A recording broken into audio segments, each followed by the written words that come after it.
You are listening to the Developer's Guide to Amazon DynamoDB, building highly scalable applications. Like and subscribe to keep up to date on our latest audiobooks. The Developer's Guide to Amazon DynamoDB, building highly scalable applications. 1. Introduction: Why DynamoDB matters for developers. In the world of modern application development, the speed at which you can innovate, scale, and deliver reliable experiences directly impacts business success. The landscape has profoundly shifted from monolithic applications running on a single server to distributed systems built with microservices, leveraging serverless computing, and operating on a global scale. This evolution has placed unprecedented demands on data storage. Applications today need to handle millions of requests per second, store petabytes of data, and remain available 24/7, with latencies measured in single-digit milliseconds. Traditional relational databases, while excellent for many workloads, often struggle to meet these extreme requirements. Their fixed schemas, reliance on complex joins, and vertical scaling limitations can introduce bottlenecks, increase operational overhead, and impede the rapid iterative development cycles that define cloud-native architectures. The need for databases that can scale out effortlessly, tolerate failures gracefully, and embrace flexible data models has never been more pressing. This is precisely where Amazon DynamoDB shines. 1.1. The evolving landscape of application development. For decades, the Relational Database Management System, or RDBMS, reigned supreme. Think of systems like MySQL, PostgreSQL, or Oracle. They are powerful, ensure strict data consistency through ACID properties, atomicity, consistency, isolation, durability, and are exceptionally good at managing complex relationships between structured data. Developers built their applications around a carefully designed schema, ensuring data integrity through foreign keys and joins. However, the rise of the internet giants in the early 2000s, dealing with unprecedented user growth and data volumes, pushed these traditional systems to their limits. Imagine an e-commerce platform processing millions of transactions per minute during a flash sale, or a social media network managing billions of user interactions daily. Scaling an RDBMS to such extremes often involves complex and expensive measures like sharding, replication, and specialized hardware, techniques that are often difficult to implement and even harder to operate. This challenge led to the emergence of NoSQL databases, a broad category of non-relational database management systems designed for specific use cases not well served by traditional relational systems. NoSQL databases prioritize availability and partition tolerance over strict consistency, often described by the base properties: basically available, soft state, eventual consistency, offering flexible schemas and horizontal scalability. They come in various types: key-value stores, document databases, column family stores, and graph databases, each suited to different data models and access patterns. 1.2. Introduction to Amazon DynamoDB. Amazon DynamoDB is a fully managed, serverless, key-value and document database service offered by Amazon Web Services, AWS. Born out of Amazon.com's own need for a highly scalable and performant database to power its massive online retail operations, DynamoDB embodies the principles required for modern, highly distributed applications. At its core, DynamoDB is designed for performance at scale. It consistently delivers single-digit millisecond response times at any scale, whether you're handling a few requests per day or millions of requests per second. This predictable performance is a hallmark of DynamoDB's architecture, which leverages a distributed system that automatically partitions and replicates your data across multiple availability zones within an AWS region. Here are some of its key characteristics. Fully managed. As a developer, you no longer need to worry about provisioning servers, installing software, patching, backups, or scaling the underlying infrastructure. Oz handles all those operational tasks, freeing you to focus entirely on your application logic. Serverless. Complementing its fully managed nature, DynamoDB operates with a serverless consumption model. You only pay for the resources you actually consume related to data storage and throughput. There are no idle servers costing you money. NoSQL flexibility. DynamoDB is schemaless, meaning there's no predefined schema for the entire table. Each item, similar to a row in a relational database, can have its own unique set of attributes, similar to columns. This provides immense flexibility to rapidly evolve your application's data model without costly schema migrations. High availability and durability. Your data is automatically replicated across multiple data centers within an AWS region, delivering built-in high availability and durability. DynamoDB is designed to handle failures transparently, ensuring your applications remain online. Predictable performance. DynamoDB uses a unique partitioning approach where data is automatically distributed across multiple storage nodes. When designed correctly, this enables extremely low-latency reads and writes, regardless of the data volume. DynamoDB's journey began with a research paper published by Amazon in 2007 titled Dynamo, Amazon's highly available key-value store. This paper detailed the architecture that underpinned Amazon.com's rapidly growing services, showcasing how a distributed database could deliver the consistent performance and availability needed for critical online functions. The public OS service, Amazon DynamoDB, was launched in 2012, bringing the power of Amazon's internal database technology to developers worldwide. 1.3. Why choose DynamoDB for your project? Choosing the right database is one of the most critical decisions in application architecture. While relational databases remain excellent for many workloads, particularly those requiring strong transactional consistency across multiple tables or complex ad hoc queries, DynamoDB stands out for specific scenarios where scale, flexibility, and predictable performance are paramount. Consider using DynamoDB for projects that involve high-traffic web and mobile backends. Think of applications needing to manage user profiles, session data, or real-time gaming leaderboards, where millions of concurrent users demand instant responses. Internet of Things, IoT platforms, capturing, processing, and analyzing massive streams of sensor data from connected devices, which often includes high write volumes. Ad tech and personalization, storing user segment data, ad impressions, click-through rates, and personalization profiles that require rapid lookups at scale. Microservices and serverless architectures. DynamoDB naturally complements serverless functions like Oz Lambda, allowing developers to build highly scalable, event-driven applications without managing any servers. Real-time analytics and data processing. When you need to quickly store and retrieve event data for operational analytics or feed into real-time dashboards. The appeal of DynamoDB for developers is multifaceted. It allows you to focus on your application's unique business logic rather than spending time on database administration, performance tuning, or infrastructure scaling.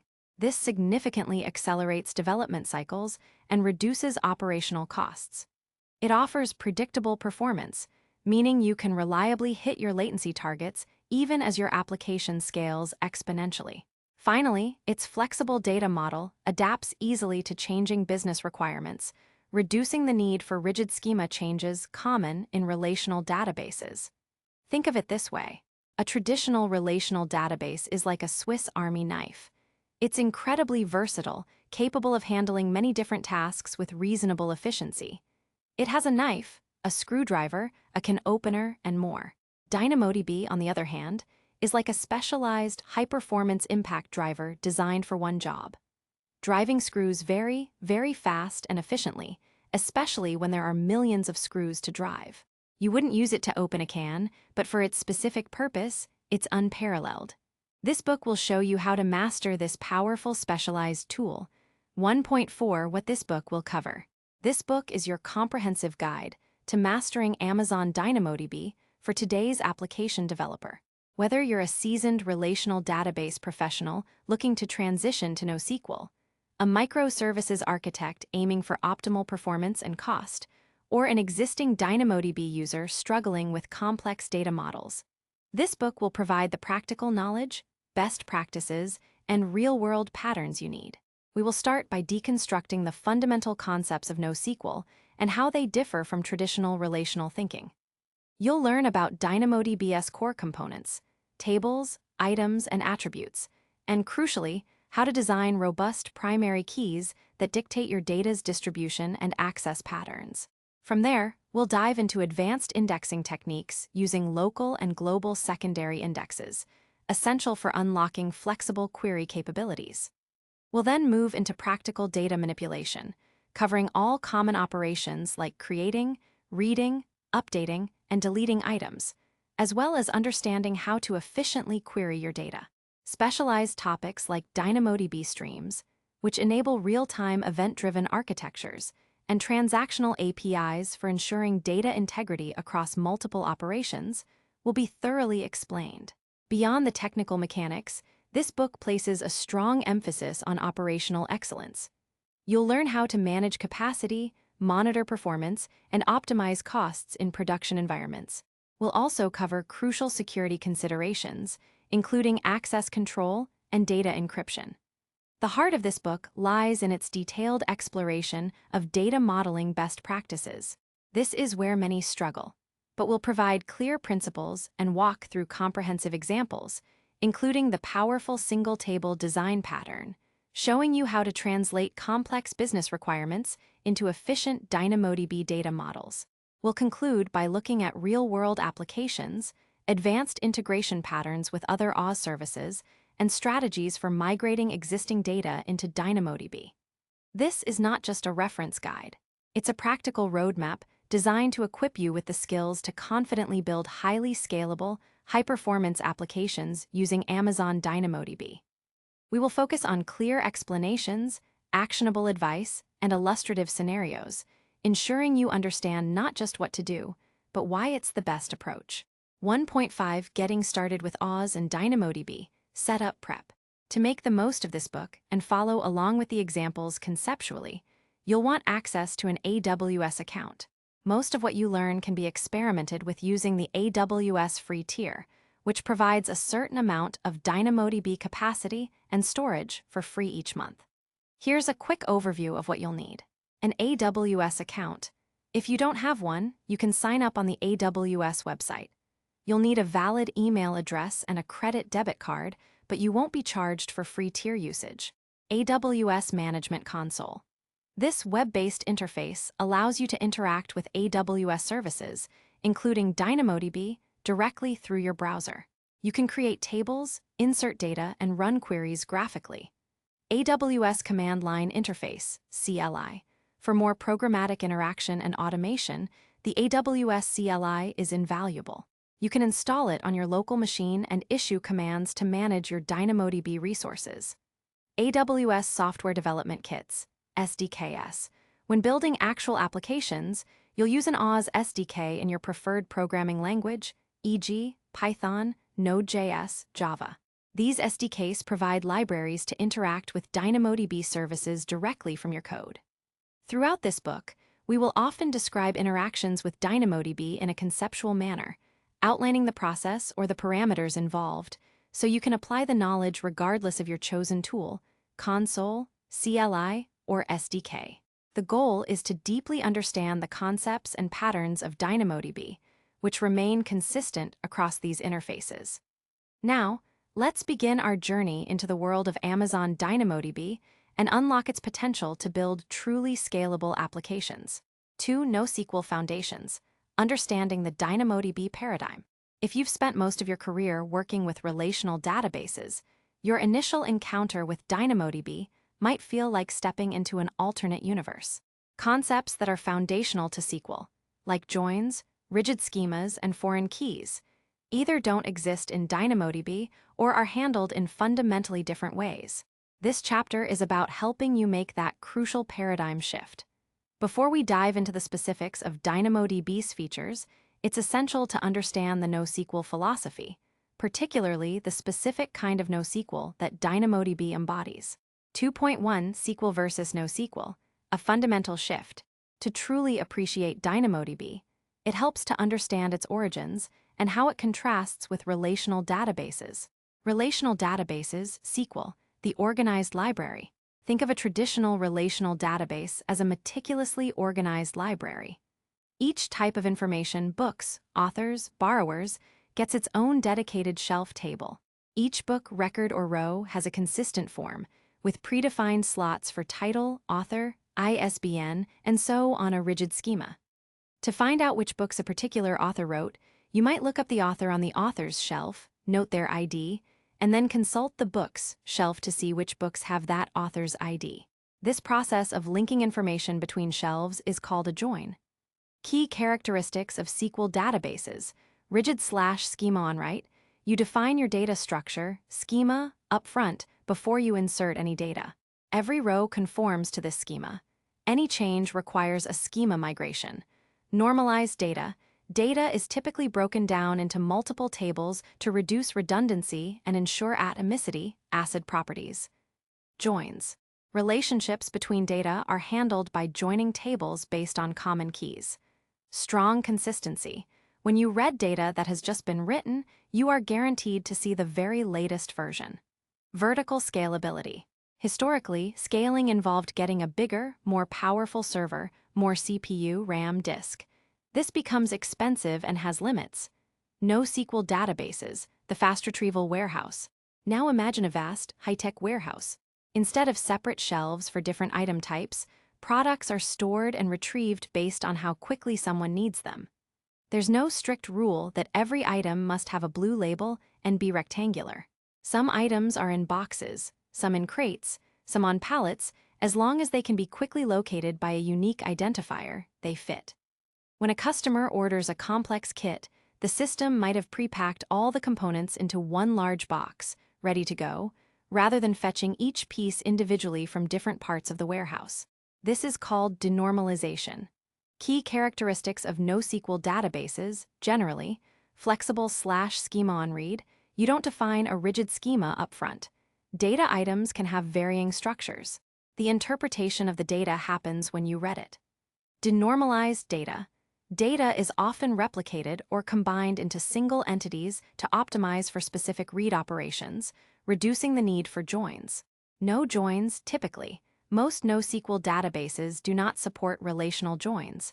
Relationships are managed either through denormalization or by application-side logic. Various consistency models.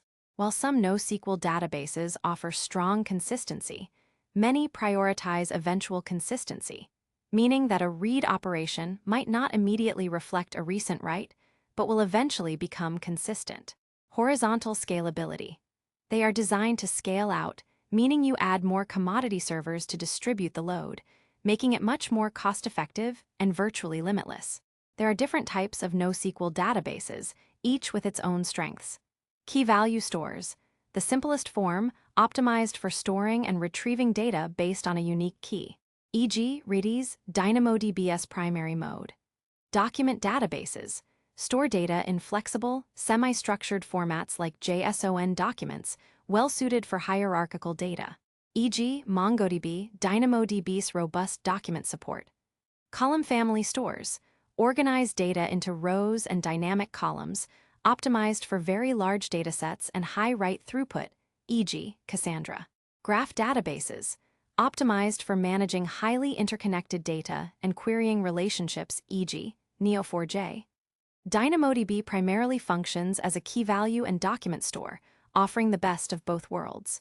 It excels at fast lookups of entire items based on keys, and it provides rich capabilities for managing complex, nested document structures. 2.2. The importance of access patterns in NoSQL. This is perhaps the most fundamental shift in thinking when moving from SQL to DynamoDB.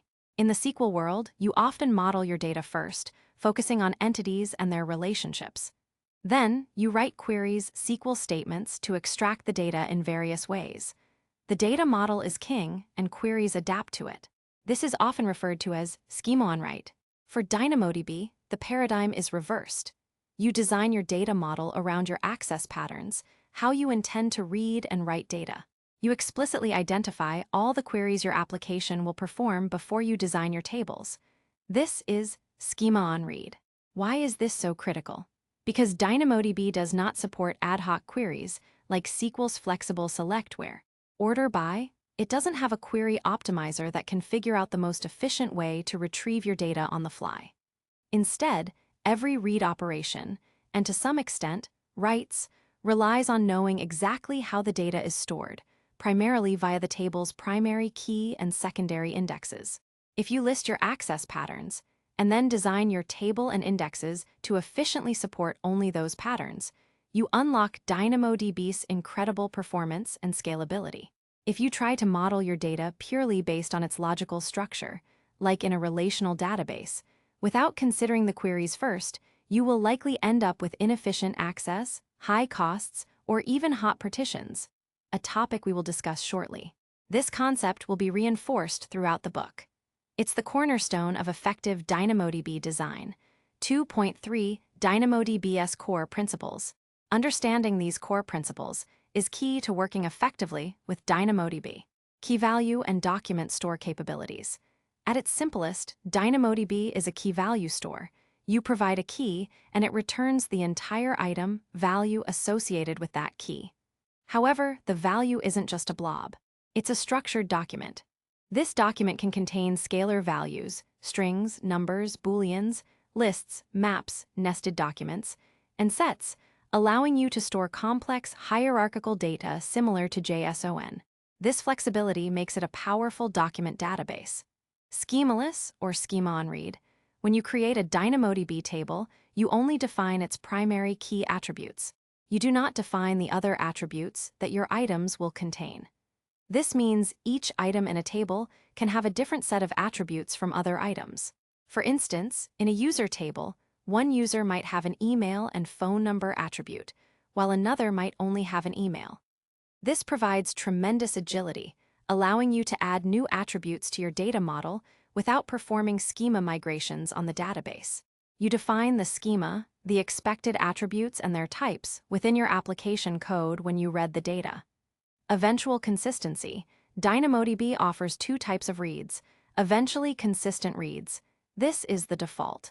When you read data, DynamoDB returns a response without necessarily reflecting the results of a recently completed write operation.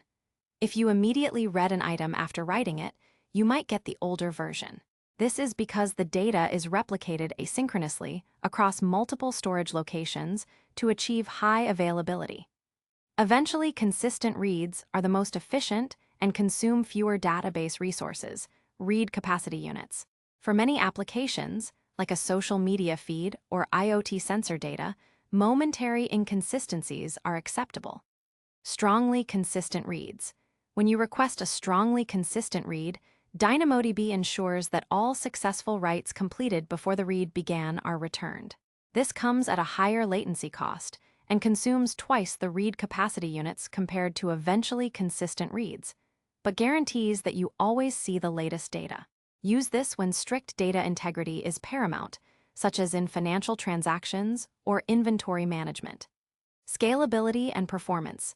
DynamoDB achieves its advertised performance and scalability through a shard-nothing, distributed architecture.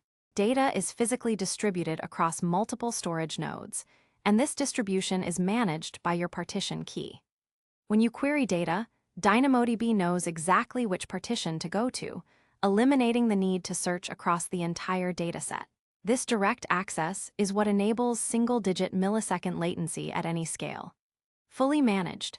The fully managed aspect cannot be overstated. From a development perspective, it means DynamoDB abstracts away the complexities of distributed systems. You don't need to manually shard your data, set up replication, plan for hardware failures, or manage software updates. Oz handles all of this automatically, allowing your team to focus solely on building and iterating on your application. 2.4 Understanding partitions and data distribution. The concept of partitions is fundamental to DynamoDB's operation and your data modeling decisions. When you create a DynamoDB table, Oz logically and physically divides the table into multiple partitions. A partition is an allocation of storage and throughput for a table. The role of the partition key. The partition key, also known as the hash key, of your table determines which physical partition an item will be stored in. When you write an item to DynamoDB, the service takes the value of your partition key, computes a hash value, and uses that hash to determine the specific partition where the item will reside. When you read an item using its partition key, DynamoDB again computes the hash and immediately knows which partition to retrieve the item from. For example, if your partition key is userid, all items belonging to user ABC will be stored together on the same logical partition. If your table has a composite primary key, partition key plus sort key, then all items that share the same partition key value will reside together in the same partition, ordered by their sort key. Importance of high cardinality and even distribution. The performance and scalability of your DynamoDB table heavily depend on the choice of your partition key. High cardinality. Your partition key should have a large number of unique values. If you have only a few distinct partition key values, all the data will cluster into a handful of partitions. Even distribution. The data and access patterns should be evenly distributed across these partition key values.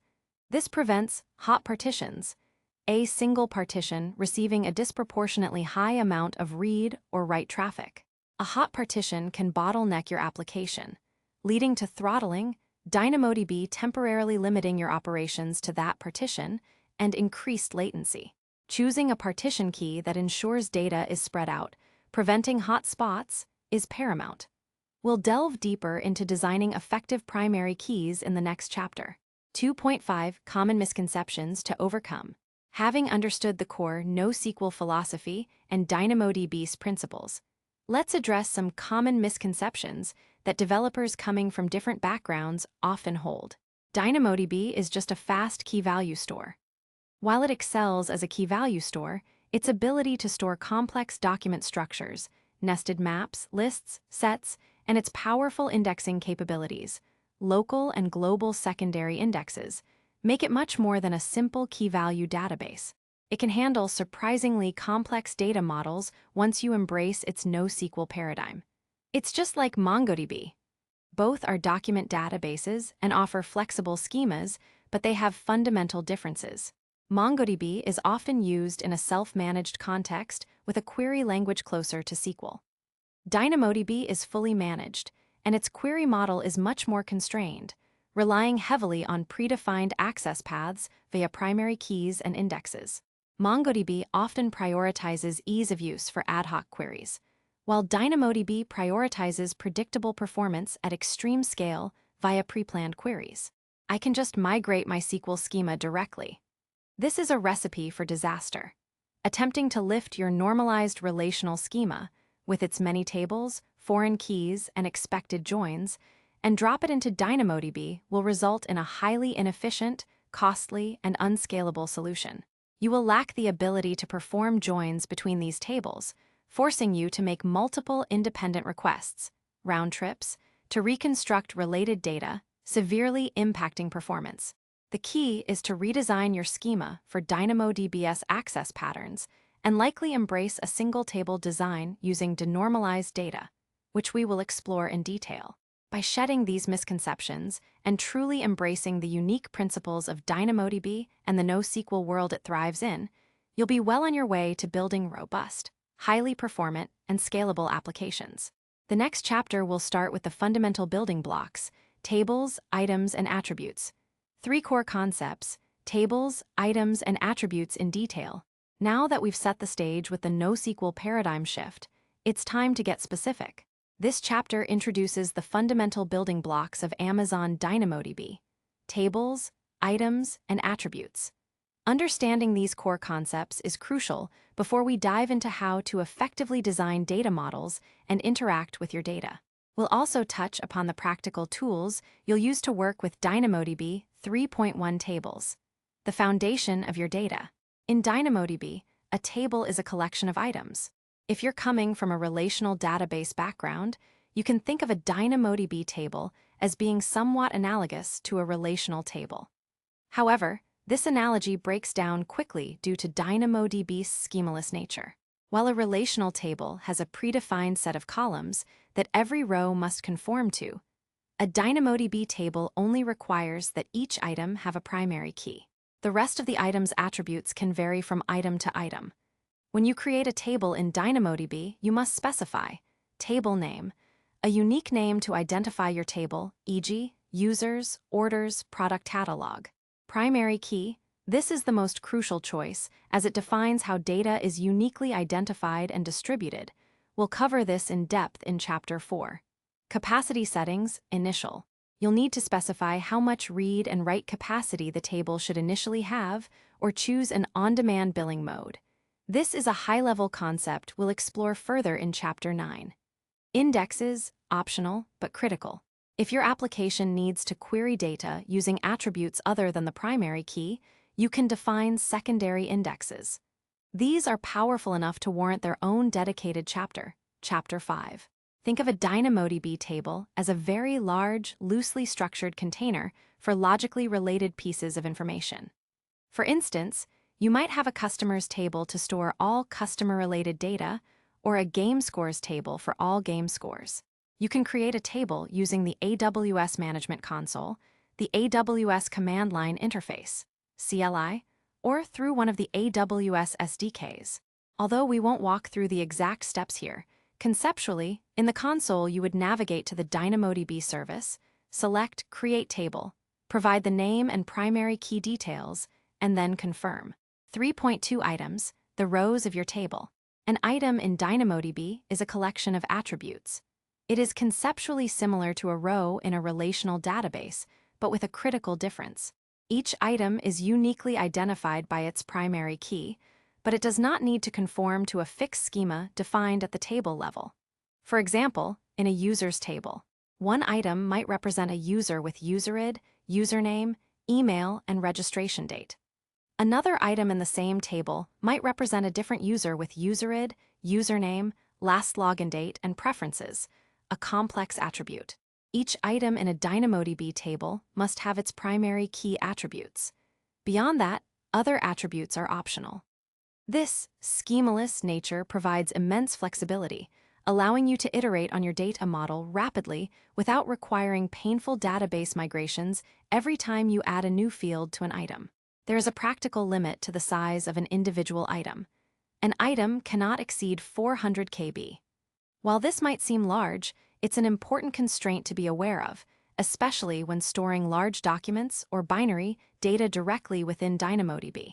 For larger data objects, it's generally better practice to store the object in Amazon S3 and simply save the S3 object's reference, e.g., its URL, as an attribute within your DynamoDB item. 3.3 Attributes, the data points. An attribute is a fundamental data element within an item. It's comparable to a column in a relational database, but again, with more flexibility. An attribute is simply a name-value pair, e.g., username, Alice, age, 30. DynamoDB supports various data types for attributes, categorized as scalar, multi-valued, and document types. Understanding these types is essential for efficiently storing and querying your data. Scalar types, single value. These types can represent a single value. Number, positive or negative numbers, including 0. Arbitrary precision is supported. Example, age, 30, price, 19.99, latitude, 40.7128. String, Unicode strings with UTF-8 encoding. Example, username, Alice Smith, email. Alice@example.com, product name, Laptop Pro. Binary, unstructured sequence of bytes. DynamoDB encodes binary attributes in base 64. Example, image thumbnail. Base 64 encode data, encrypted login token, binary data. Boolean, true or false. Example, is active, true, email verified, false. Null represents an unknown or undefined state. Example, optional field. Null. Document types, nested structures. These types allow you to embed complex, nested data structures within an attribute. List, L, an ordered sequence of values. Lists are very similar to JSON arrays. Elements within a list can be of different types. Example, tags, electronics, portable, tech, reviews, rating 5 comment, great, rating 3 comment, good. A list of maps. Map M, an unordered set of name-value pairs, similar to JSON objects. Attributes within a map can be of any DynamoDB data type. Maps are useful for storing semi-structured data where the keys might not be known in advance or vary widely. Example, address, street, 123 Main City, Anytown, state, NY, zip code, 12,345. Example, preferences, notifications, email, true, SMS, false, theme. Dark, set types, multi-valued atomic. These types represent a collection of unique scalar values of the same type. Order is not preserved. String set, SS, a collection of unique strings. Example, product categories. Electronics, computers, laptops. Number set, NS, a collection of unique numbers. Example, favorite numbers. 1, 5, 10, 20. Binary set, BS, a collection of unique binary values. Example, hashtags. Base64 #1, Base64 #2. Practical implications of data types. Always choose the most appropriate data type. For instance, storing a number as a string might seem flexible, but it prevents you from performing numerical operations or accurate range queries. Be mindful of item size, 400 KB limit. Large lists or maps can quickly make an item exceed this limit. If an attribute can grow very large, e.g., a conversation history, it might be better to store it as separate, linked items or in S3. Let's imagine a product table. Here's how an item might look, illustrating various attribute types. Producted, P12345, string, primary key partition. Product name, wireless headphones, string. Description, high-fidelity audio with noise cancellation, string. Price, 199.99, number. Stock quantity, 50, number. Is available, true, Boolean. Product categories, audio, headphones, accessories, list. Features, a map. Noise cancellation, true. Battery life hours, 30. Wireless type, Bluetooth 5.0. Seller tags, audio, wireless, HiFi, string set. Last updated, 1,678,880,6,400, number, Unix timestamp. This single item demonstrates the kind of rich, complex data you can store within a DynamoDB item, much like a JSON document. 3.4 Understanding basic capacity units, read and write. Before we dive into creating and interacting with items, it's important to grasp the concept of capacity units, as they directly impact your costs and performance in DynamoDB. DynamoDB measures throughput in terms of read capacity units, RCUs, and write capacity units, WCUs. Read capacity unit, RCU, represents one strongly consistent read per second or two eventually consistent reads per second for an item up to 4 KB in size. If an item is larger than 4 KB, it consumes additional RCUs proportionally. For example, reading an 8 KB item with an eventually consistent read would consume 4 RCUs, 8 KB/4 KB 2 reads, sec per RCU equals 4. While a strongly consistent read of the same item would consume 2 RCUs, 8 KB/4 KB 1 read, sec per RCU equals 2. Write capacity unit, WCU, represents one write per second for an item up to 1 KB in size.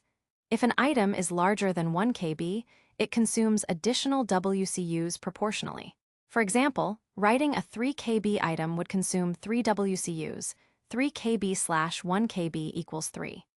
When you initially create a table, you'll choose between provisioned capacity, where you specify the number of RCUs and WCUs you expect your table to need, or on-demand capacity, where DynamoDB automatically scales capacity and you pay per request. Capacity units are a fundamental concept determining your table's throughput and cost, and Chapter 9 will delve into the nuances of capacity management. For now, understand that every operation you perform on a DynamoDB table consumes these units. 3.5 Working with the AWS console, CLI, and SDKs, practical overview. Throughout this book, we'll discuss operations and concepts that you can apply using various tools. While we won't show full code blocks for every example to maintain audiobook compatibility, understanding the conceptual interface of these tools is helpful. AWS Management Console. This web-based interface is excellent for visual exploration and initial setup. You can navigate to the DynamoDB service, create new tables, view existing tables, browse items, and even run simple queries and scans. It also provides detailed monitoring graphs, CloudWatch metrics to observe your table's performance and consumed capacity. For example, you could use the console to explore items within your product table and see the full JSON-like structure of each item. AWS Command Line Interface, CLI. For scripting, automation, and quick interactions, the CLI is indispensable. It allows you to manage DynamoDB resources directly from your terminal. You can use commands like oz DynamoDB create table, oz DynamoDB put item, oz DynamoDB get item, and oz DynamoDB update item. When we refer to commands, think of structured inputs like, to put an item, you would use a command similar to oz DynamoDB put item, specifying the table name and the item data in JSON format. AWS Software Development Kits, SDKs. These are libraries available in various programming languages, Python, Java, Node.js, Net, Go, etc., that allow your application code to interact with DynamoDB programmatically. For example, in Python using the Boto3 SDK, you might conceptually represent putting an item as DynamoDB put item, item equals product ID. P123, product name, widget. SDKs provide methods for all DynamoDB operations and handle underlying complexities like authentication, request signing, and error handling. We'll often refer to operations like calling the getItem method in your SDK to retrieve data. When an error occurs, such as a provision throughput exceeded exception, meaning you tried to write more than your allocated capacity, or conditional check failed exception, meaning a condition you specified for an operation wasn't met, the SDKs will surface these exceptions, allowing your application to handle them gracefully. As we progress, we will discuss how each operation conceptually translates across these tools, allowing you to choose your preferred method of interaction. Next, we confront the most crucial decision in DynamoDB design: mastering the primary key. 4. Mastering primary keys, the foundation of your data model. If there's one concept to deeply understand in DynamoDB, it's the primary key. The primary key isn't just a unique identifier. It is the fundamental element that dictates how your data is organized, distributed, and accessed within DynamoDB. A well-designed primary key is the cornerstone of a high-performing and scalable DynamoDB table. A poorly designed one, however, can lead to inefficiencies, hot partitions, and significant performance issues regardless of how much capacity you throw at it. 4.1. The role of the primary key. The primary key serves several vital roles in DynamoDB. Unique identification. Every item in a DynamoDB table is uniquely identified by its primary key. No two items in the same table can have the same primary key. Data distribution. The value of the primary key directly influences how DynamoDB physically distributes and stores your data across its underlying partitions. This distribution is critical for achieving high scalability and performance. Efficient retrieval. When you want to retrieve a specific item, you must provide its primary key. DynamoDB uses the primary key to directly locate the item on its distributed storage, enabling its characteristic single-digit millisecond latency. Unlike relational databases, where you can often add indexes later to improve query performance, in DynamoDB, your primary key is your fundamental index. Therefore, thinking about how you'll access your data, your access patterns, right from the start is paramount. 4.22 Types of primary keys. DynamoDB supports two distinct types of primary keys. 1. Partition key, hash key. This is the simplest form of a primary key. It consists of a single attribute, sometimes referred to as the hash key, because DynamoDB uses the value of this attribute to compute a hash value internally. This hash value determines the specific physical partition where the item will be stored. Uniqueness. In a table with only a partition key, each item must have a unique partition key value. Data distribution. All items with the same partition key value are guaranteed to be stored together on the same logical partition segment. This is why having a partition key with high cardinality, many distinct values, is important, as it helps distribute your data evenly across multiple partitions. Access. You can perform very fast getItem operations, point reads, by providing the partition key value. You can also perform query operations on a table with only a partition key, which will retrieve all items sharing that specific partition key value. This effectively acts as a single item retrieval.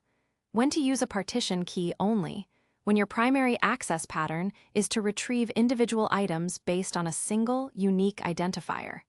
Examples: user profiles, partition key; userid, product details, partition key; producted, logging entries, partition key, log entryid.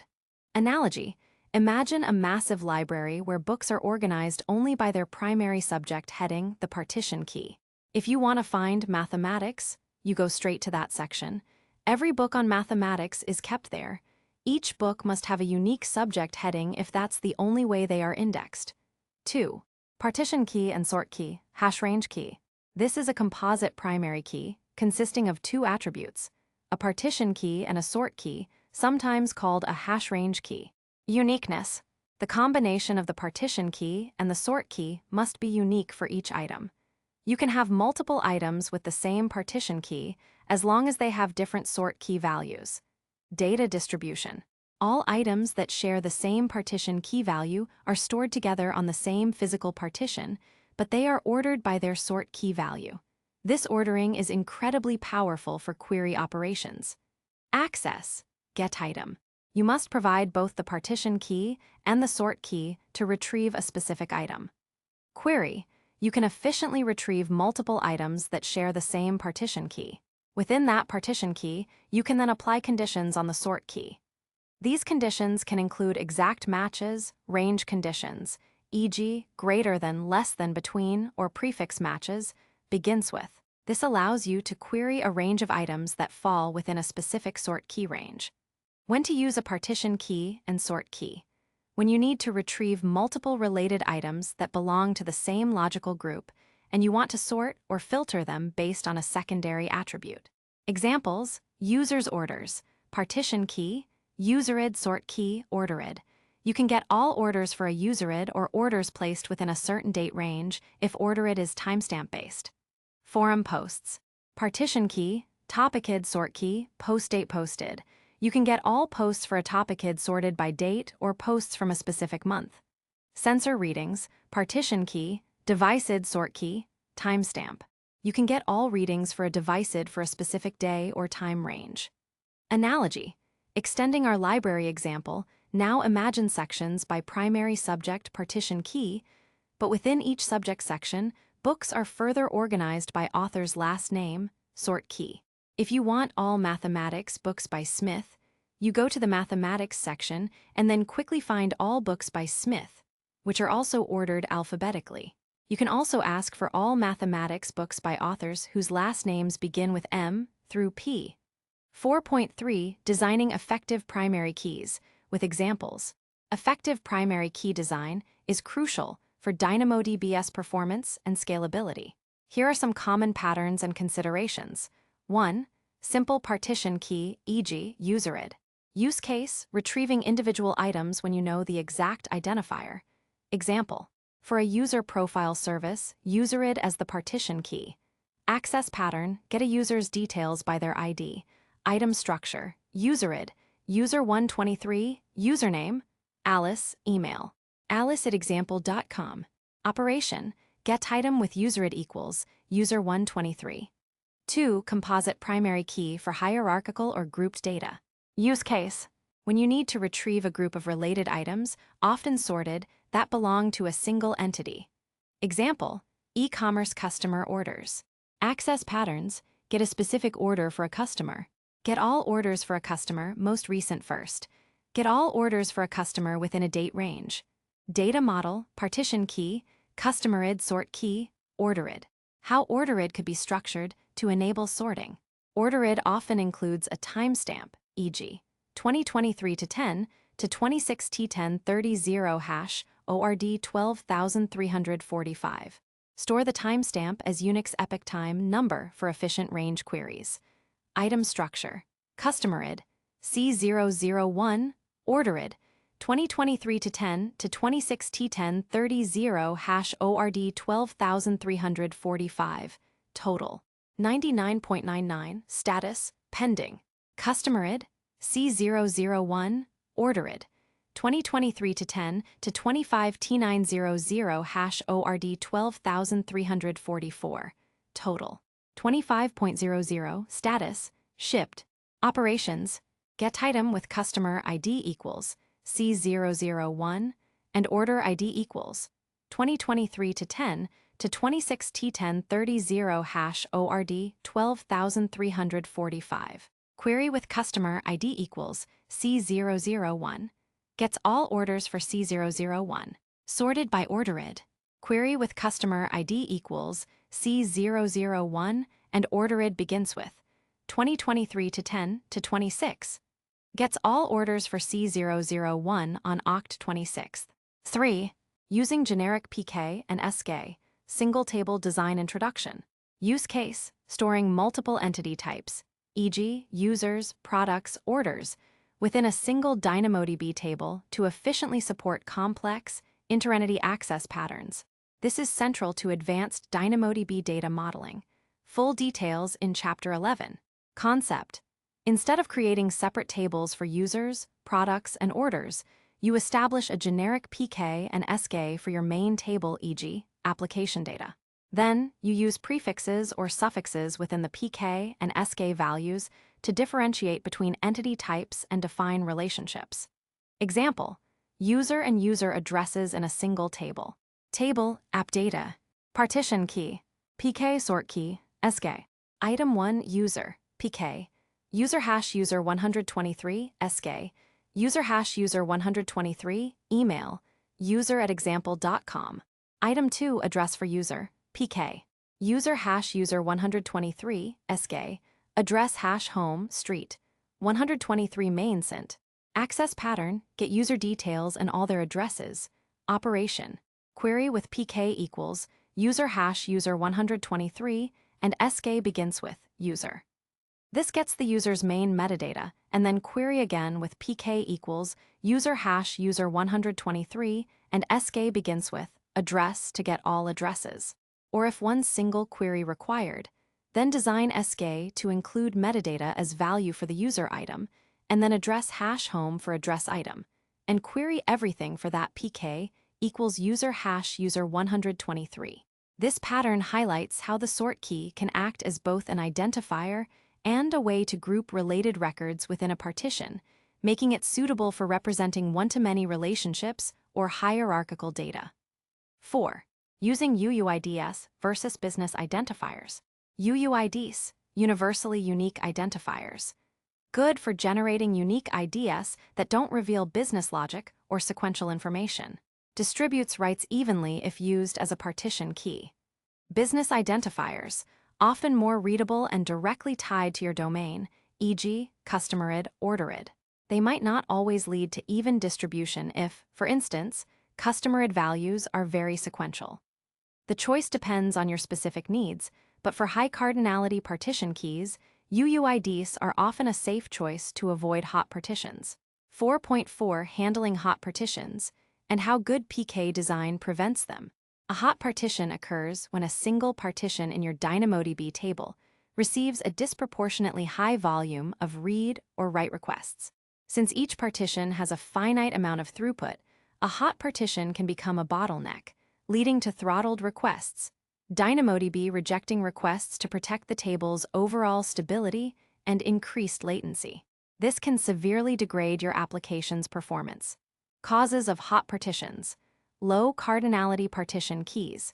If your partition key has very few distinct values, most of your data and traffic will be concentrated on those few partitions. For example, using region as a partition key, if you only operate in 3 regions means most data and traffic will hit those 3 partitions. Bursty access to specific keys. Even with high cardinality, if a few specific partition key values suddenly receive a massive spike in traffic, e.g., a viral post ID in a social media app, a highly popular streaming video ID, the partition holding that data can become hot. How good partition key design prevents hot partitions. The key is to design your partition key to ensure high cardinality. There are many unique values for your partition key. This allows DynamoDB to distribute your data across numerous partitions. Even distribution of access. The read and write requests are spread relatively evenly across these partition key values. Strategies to achieve this. Choose a naturally high cardinality attribute. Userid, sessionid, orderid, deviceid are often good candidates because each typically generates a large, distinct set of IDs. Concatenate attributes. If no single attribute provides enough cardinality, combine multiple attributes into a composite string for your partition key. Example: for an IoT system, instead of using sensor region as the partition key, low cardinality, use sensor region hash device ID. This ensures data from each device is on its own partition while still allowing logical grouping on the sort key. Randomized prefixes for extreme write-heavy, uniform distribution. For very high-volume write workloads where your natural partition key might still lead to some hotspots, e.g., a counter that increments often, you can prepend a random number or hash to your partition key to further distribute writes.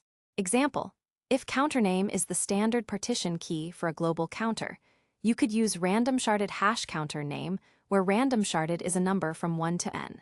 This allows writes for the same conceptual counter to be spread across n partitions.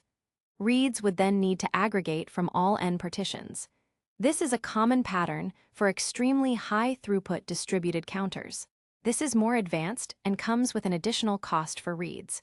4.5 when identity is not enough, moving beyond simple keys.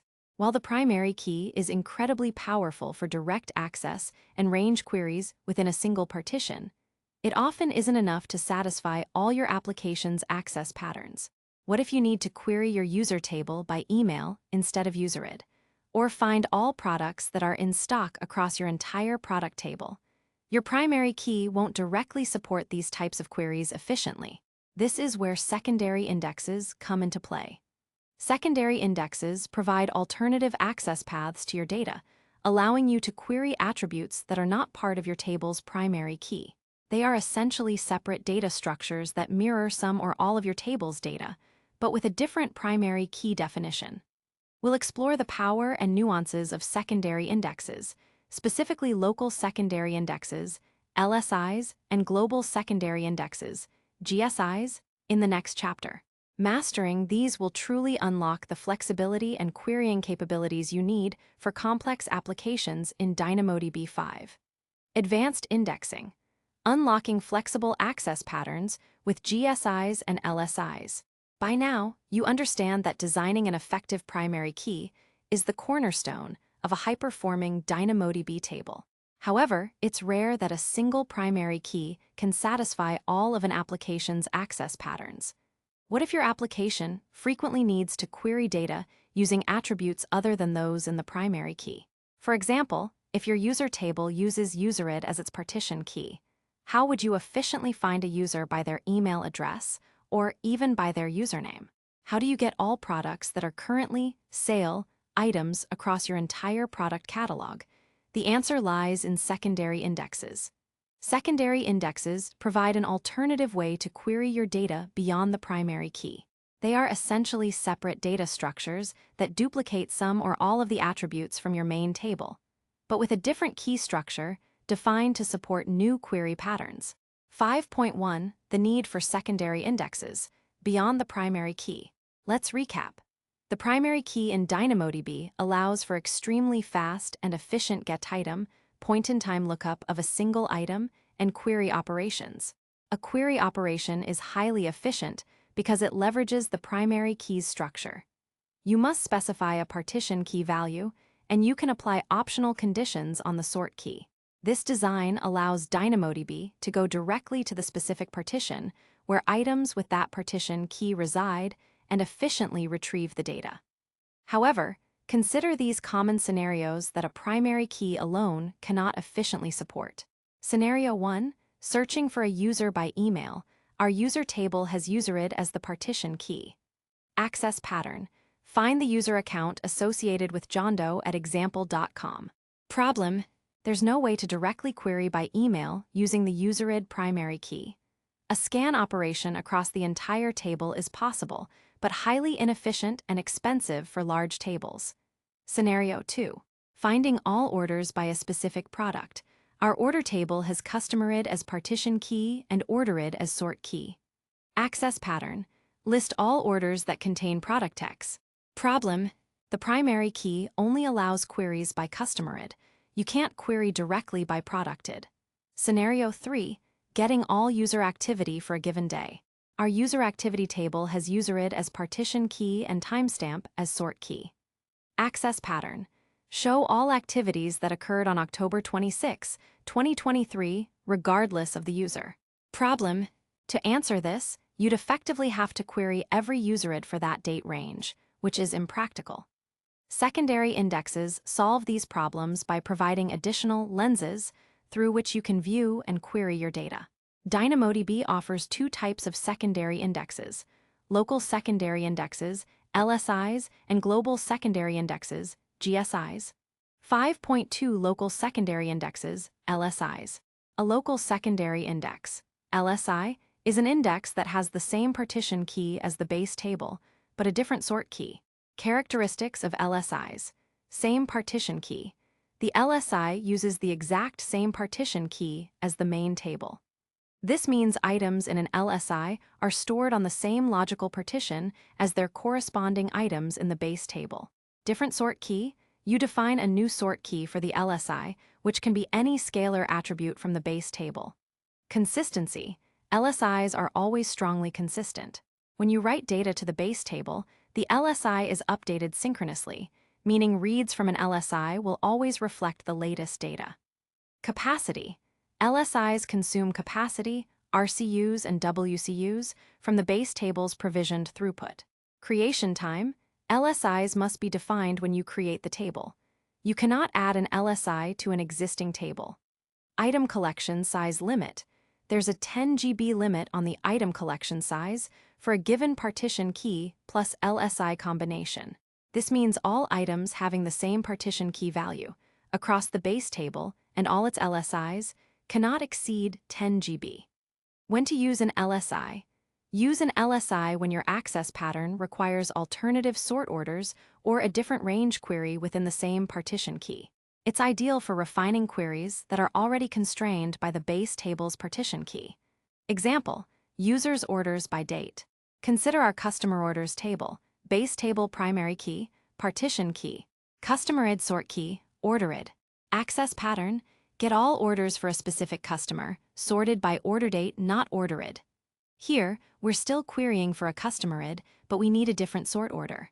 An LSI is perfect. LSI definition, LSI partition key, customer_id same as base table. LSI sort key, order date a new attribute. Projected attributes, all or specific attributes you need from the order. Operational flow, you query the LSI, specifying customer_id, C001. You can add key condition expression on order date, e.g., order date between 20,230,1001 and 20,230,1031. The results will be sorted by order date. 5.3 Global secondary indexes, GSIs. A global secondary index, GSI, is an index that has a different partition key from the base table and optionally a different sort key. Characteristics of GSIs, independent keys. The GSI can have any attributes as its partition key and sort key, even attributes that are not part of the base table's primary key. Independent partition space. GSIs are stored in their own separate partition space, entirely independent of the base table. This means an item with a particular GSI partition key value might reside on a completely different physical partition than its corresponding item in the base table. Consistency. GSIs are always eventually consistent. When a change is made to the base table, the GSI is updated asynchronously. This means there might be a small delay, typically milliseconds, before a change in the base table is reflected in its GSIs. Capacity. GSIs have their own provisioned throughput capacity, RCUs and WCUs, separate from the base table. You have to configure this. Creation time.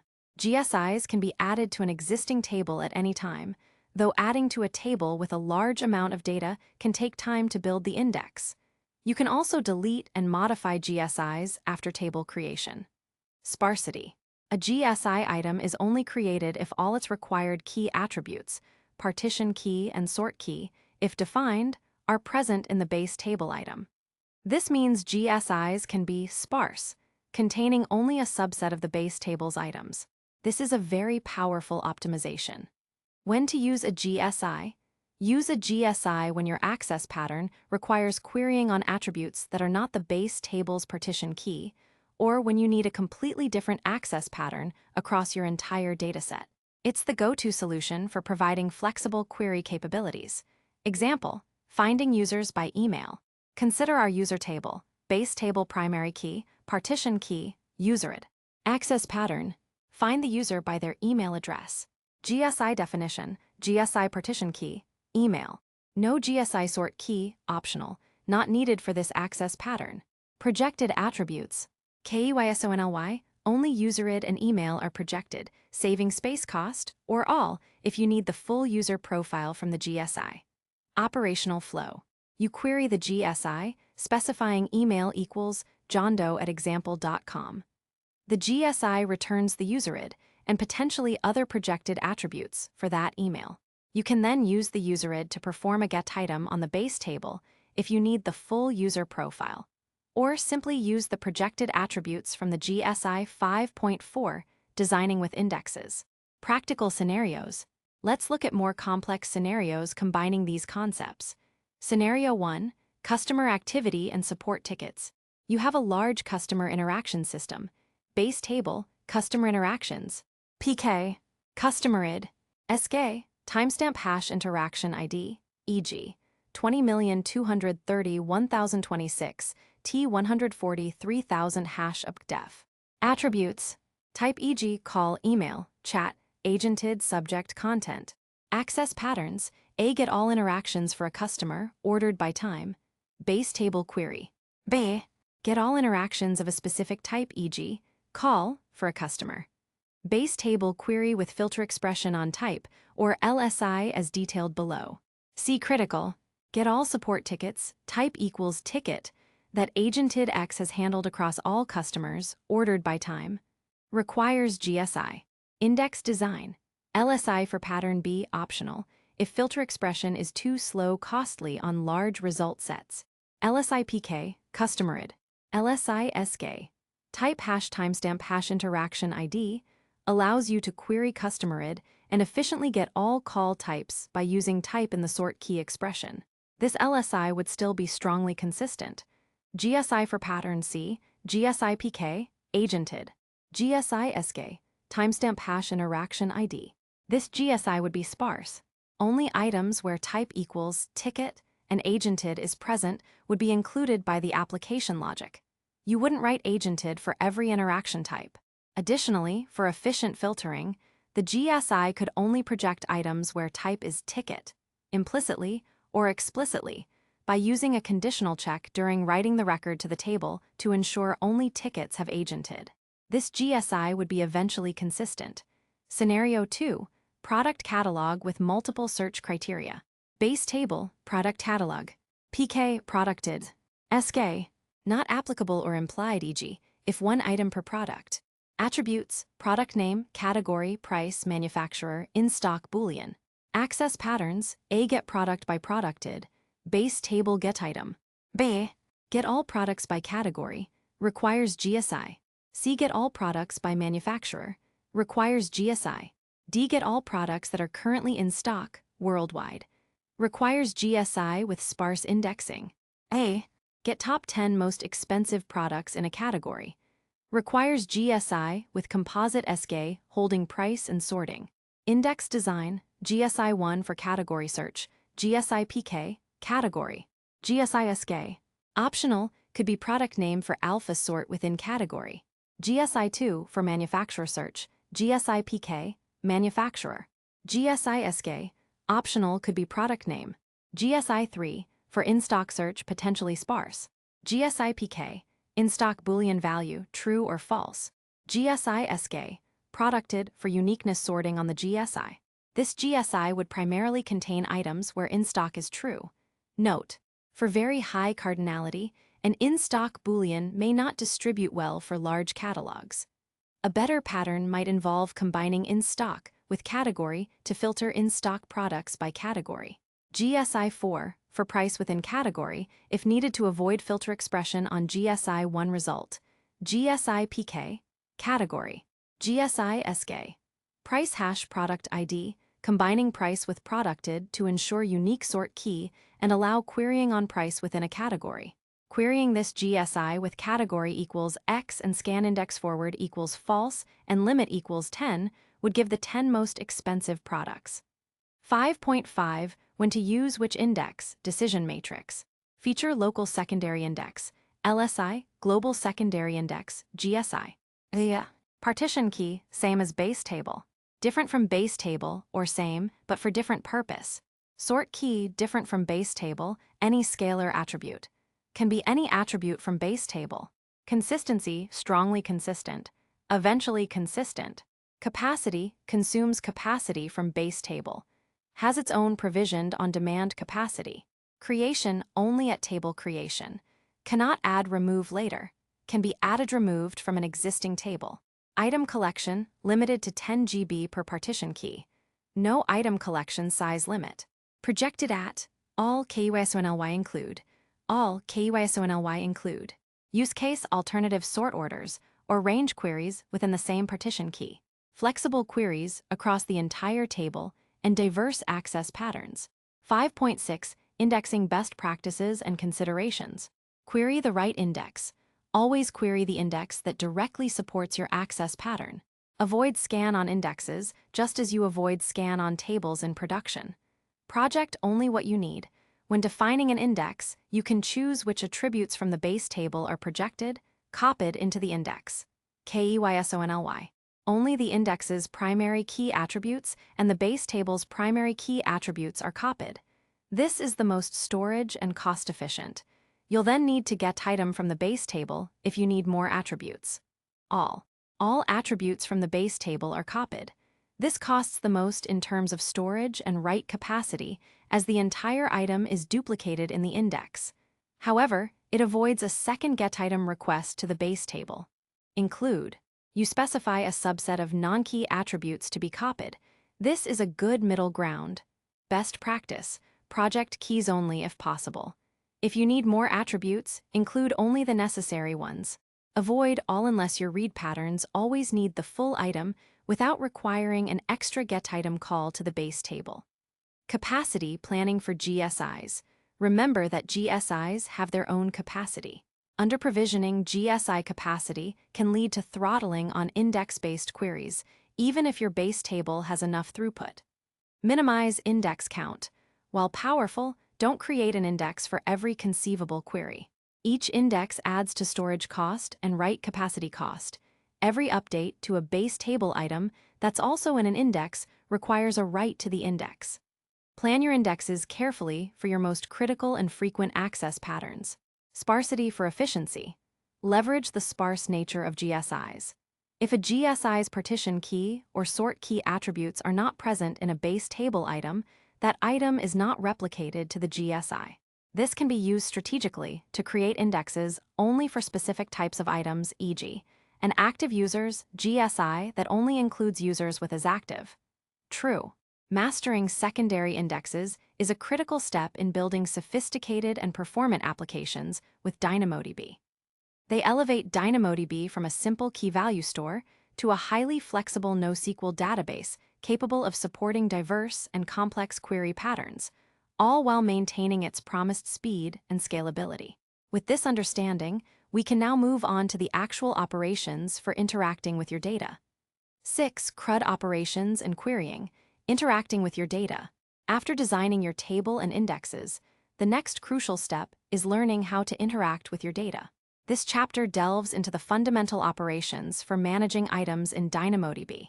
Create, read, update, and delete CRUD, and the specific ways to retrieve multiple items using query and, less favorably, scan. Understanding these operations is essential for building any application that uses DynamoDB as its data store. 6.1 Core CRUD operations. Create, read, update, delete. DynamoDB provides specific API actions for each part of the CRUD acronym. These are generally performed on a single item identified by its primary key. PutItem creates /overwrite. The PutItem operation writes a single item into a table. If an item with the same primary key already exists, PutItem will entirely replace it with the new item you provide. If no item with that primary key exists, it will create a new one.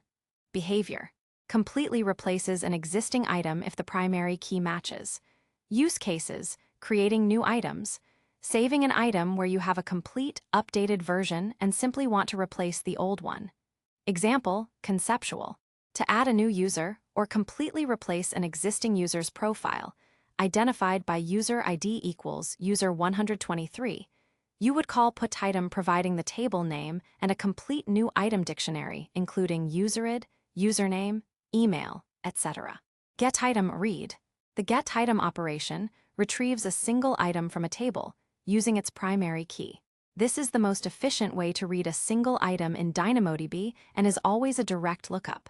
Behavior retrieves the full item by its primary key. Requirements. You must provide the complete primary key, partition key, and sort key if applicable. Use cases, retrieving a specific user profile by userid, fetching details of a particular order by customerid and orderid. Consistency. By default, getItem performs an eventually consistent read. You can explicitly request a strongly consistent read, but it will consume twice the read capacity units. Example, conceptual. To retrieve the user profile for user ID equals user 123, you'd call getItem with the table name and the primary key attributes. If using a composite key, like for order with customer ID equals C001 and order ID equals ORD 456, both would be required. UpdateItem update. The UpdateItem operation modifies one or more attributes of an existing item. Unlike PutItem, UpdateItem doesn't replace the entire item. It intelligently modifies only the specified attributes, leaving others untouched. This makes it ideal for incremental changes. Behavior modifies specified attributes within an item. It can also create an item if it doesn't already exist. Key concept: update expressions. You use update expression to tell DynamoDB how to modify attributes. Set sets an attribute to a new value or adds it if it doesn't exist. Can also modify nested attributes within maps. Remove removes an attribute. ADD increments a number attribute atomic counter or adds elements to a set. Delete removes elements from a set. Return values. You can specify what return values you want from the operation, e.g., ALLNEW, UPDATDOLD, none. Use cases, incrementing a view count on a blog post, changing a user's email address, adding an item to a list of recent purchases. Example, conceptual. To increment the likes count of a post identified by post ID equals post ABC, you would use UpdateItem with a set likes count equals likes count plus val update expression, providing a value for val like 1. To update a user's email to a new address, you'd use a set email equals new email expression. DeleteItem delete. The DeleteItem operation removes a single item from a table using its primary key. Behavior deletes the item identified by the primary key. Requirements: you must provide the complete primary key of the item to be deleted. Use cases: deleting a user account, removing an old log entry. Example, conceptual. To delete the user profile for user ID equals user 123. You call DeleteItem specifying the table name and the primary key. 6.2 The power of query. The query operation is DynamoDB's primary way to retrieve multiple items. Unlike getItem, which retrieves exactly one item by its full primary key, query is designed to efficiently retrieve all items that share the same partition key and, optionally, further filter or sort them using the sort key. Efficiency: query operations are highly efficient because they target a single partition or a single item collection in a composite key table. DynamoDB knows exactly where to look for the data. Key requirements. Key condition expression. You must specify the exact value of the partition key that you want to retrieve. You can provide conditions for the sort key. These conditions can be exact matches, range operators, less or equal, equals, between, or string functions, begins with. Filtering, filter expression. an optional expression that is applied to the results of the key condition expression after the data has been retrieved from the table. Filter expression effectively filters the data after it's been read from the disk and consumed capacity. This means that a query operation with a filter expression will still consume read capacity units for all items that match the key condition expression, even if they are subsequently filtered out. Therefore, filter expression should be used for simple, low cardinality filtering or when you are only querying a small number of items. Pagination. When a query returns a large number of items, it might not return all of them in a single call. You'll receive a last evaluated key in the response, which you can use as the exclusive start key in a subsequent query request to continue retrieving items. Ordering. By default, query results are sorted ascending by the sort key. You can reverse this order using scanIndexForward equals false. Example, forum posts. Consider a forum post table with PK, topicid SK. Posted, where posted could be a timestamp-based UUID to enable chronological sorting. Access pattern 1, get all posts for a specific topic. Operation, query. Key condition expression, topicid equals yourtopicid. This will return all posts for that topic, sorted by posted. Access pattern 2, get all posts from a specific user within a topic. Operation, query. Key condition expression, topicid equals yourtopicid. Filter expression, author equals Alice Smith. Note, while this works, DynamoDB will read all posts for yourtopicid first, and then filter them by author. If a topic has many posts, but Alice Smith only has a few, this might be inefficient. A GSI on author would be better if this is a frequent cross-topic access pattern.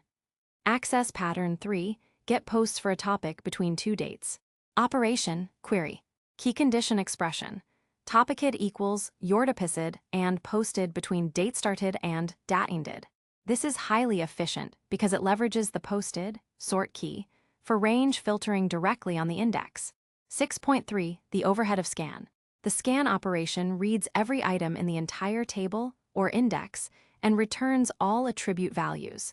It then applies any optional filter expression to the results. Inefficiency. Scan is highly inefficient and should almost always be avoided in production application code, especially for large tables. It reads every item, consuming read capacity units for all data, regardless of whether it matches your filter expression. It places a much higher load on your DynamoDB table and can be significantly slower than query operations. It is generally capped at returning 1 MB of data per request before filter expression is applied, so you'll need to paginate through results for large tables, which is costly. Use cases rarely in foreground apps, ad hoc analysis on small tables, one-time data exports, batch jobs that explicitly need to process all items and potentially use segments and total segments for a parallel scan approach. In very specific scenarios where a query cannot be performed and the table is tiny and guaranteed to stay tiny. Golden rule. If you find yourself needing to use scan in your regular application workflow, it's a strong indication that your data model and primary key index design need rethinking to support your access patterns more efficiently with query operations. 6.4 Batch operations. DynamoDB offers batch operations to help optimize common patterns of reading or writing multiple items. These can reduce the number of network round trips and improve client-side performance. Batch get item retrieves up to 100 items from one or more tables in a single request. Each item is identified by its full primary key, can include requests for multiple tables in one call. Items are retrieved from each table individually, and capacity is consumed accordingly. The result might not include all requested items, e.g., if an item doesn't exist or due to throttling.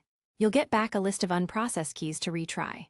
Batch write item writes, put, or delete up to 25 items across one or more tables in a single request. Each request can contain any combination of put request to add or replace an item or delete request to delete an item. Similar to batch get item, partially processed responses are possible. You should always check for unprocessed items and retry them. Batch operations are ideal for scenarios like displaying a list of products where you have their product IDs, updating metadata for several game players at the end of a round, 6.5 Projections and expressions. Optimizing your read and write operations goes beyond just choosing the right API call. DynamoDB provides powerful expressions to fine-tune your interactions. Projection expression. With getItem, query, and scan, you can specify a projection expression to retrieve only a subset of attributes from an item. This saves network bandwidth and, crucially, reduces the read capacity units consumed if you are retrieving many large items, since RCU calculation is based on item size. Example, conceptual. To get only the username and email from a user profile, use getItem with a projection expression of username, email. Condition expression. Used with putItem, updateItem, and deleteItem to ensure that an operation is performed only if a specified condition is met. If the condition is false, the operation fails, e.g., conditional check-failed exception, and no resources are consumed. Use cases, preventing overwrites, only putItem if the item does not exist. E.g., creating a unique username. Optimistic locking. Only updateItem if the version attribute matches my known version, then increment version. Atomic operations. Ensuring an updateItem only proceeds if a value meets a certain threshold, e.g., only decrease inventory if quantity 0. Example, conceptual.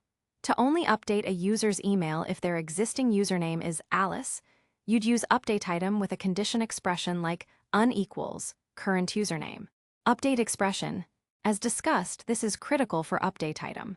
It allows precise manipulation of attributes, including atomic counters, ADD, set manipulation, ADD, delete, and complex nested updates, set. 6.6 Interacting with DynamoDB programmatically, conceptual. When building applications, you'll use Oz SDKs to interact with DynamoDB. While the exact syntax varies by language, the conceptual flow remains consistent.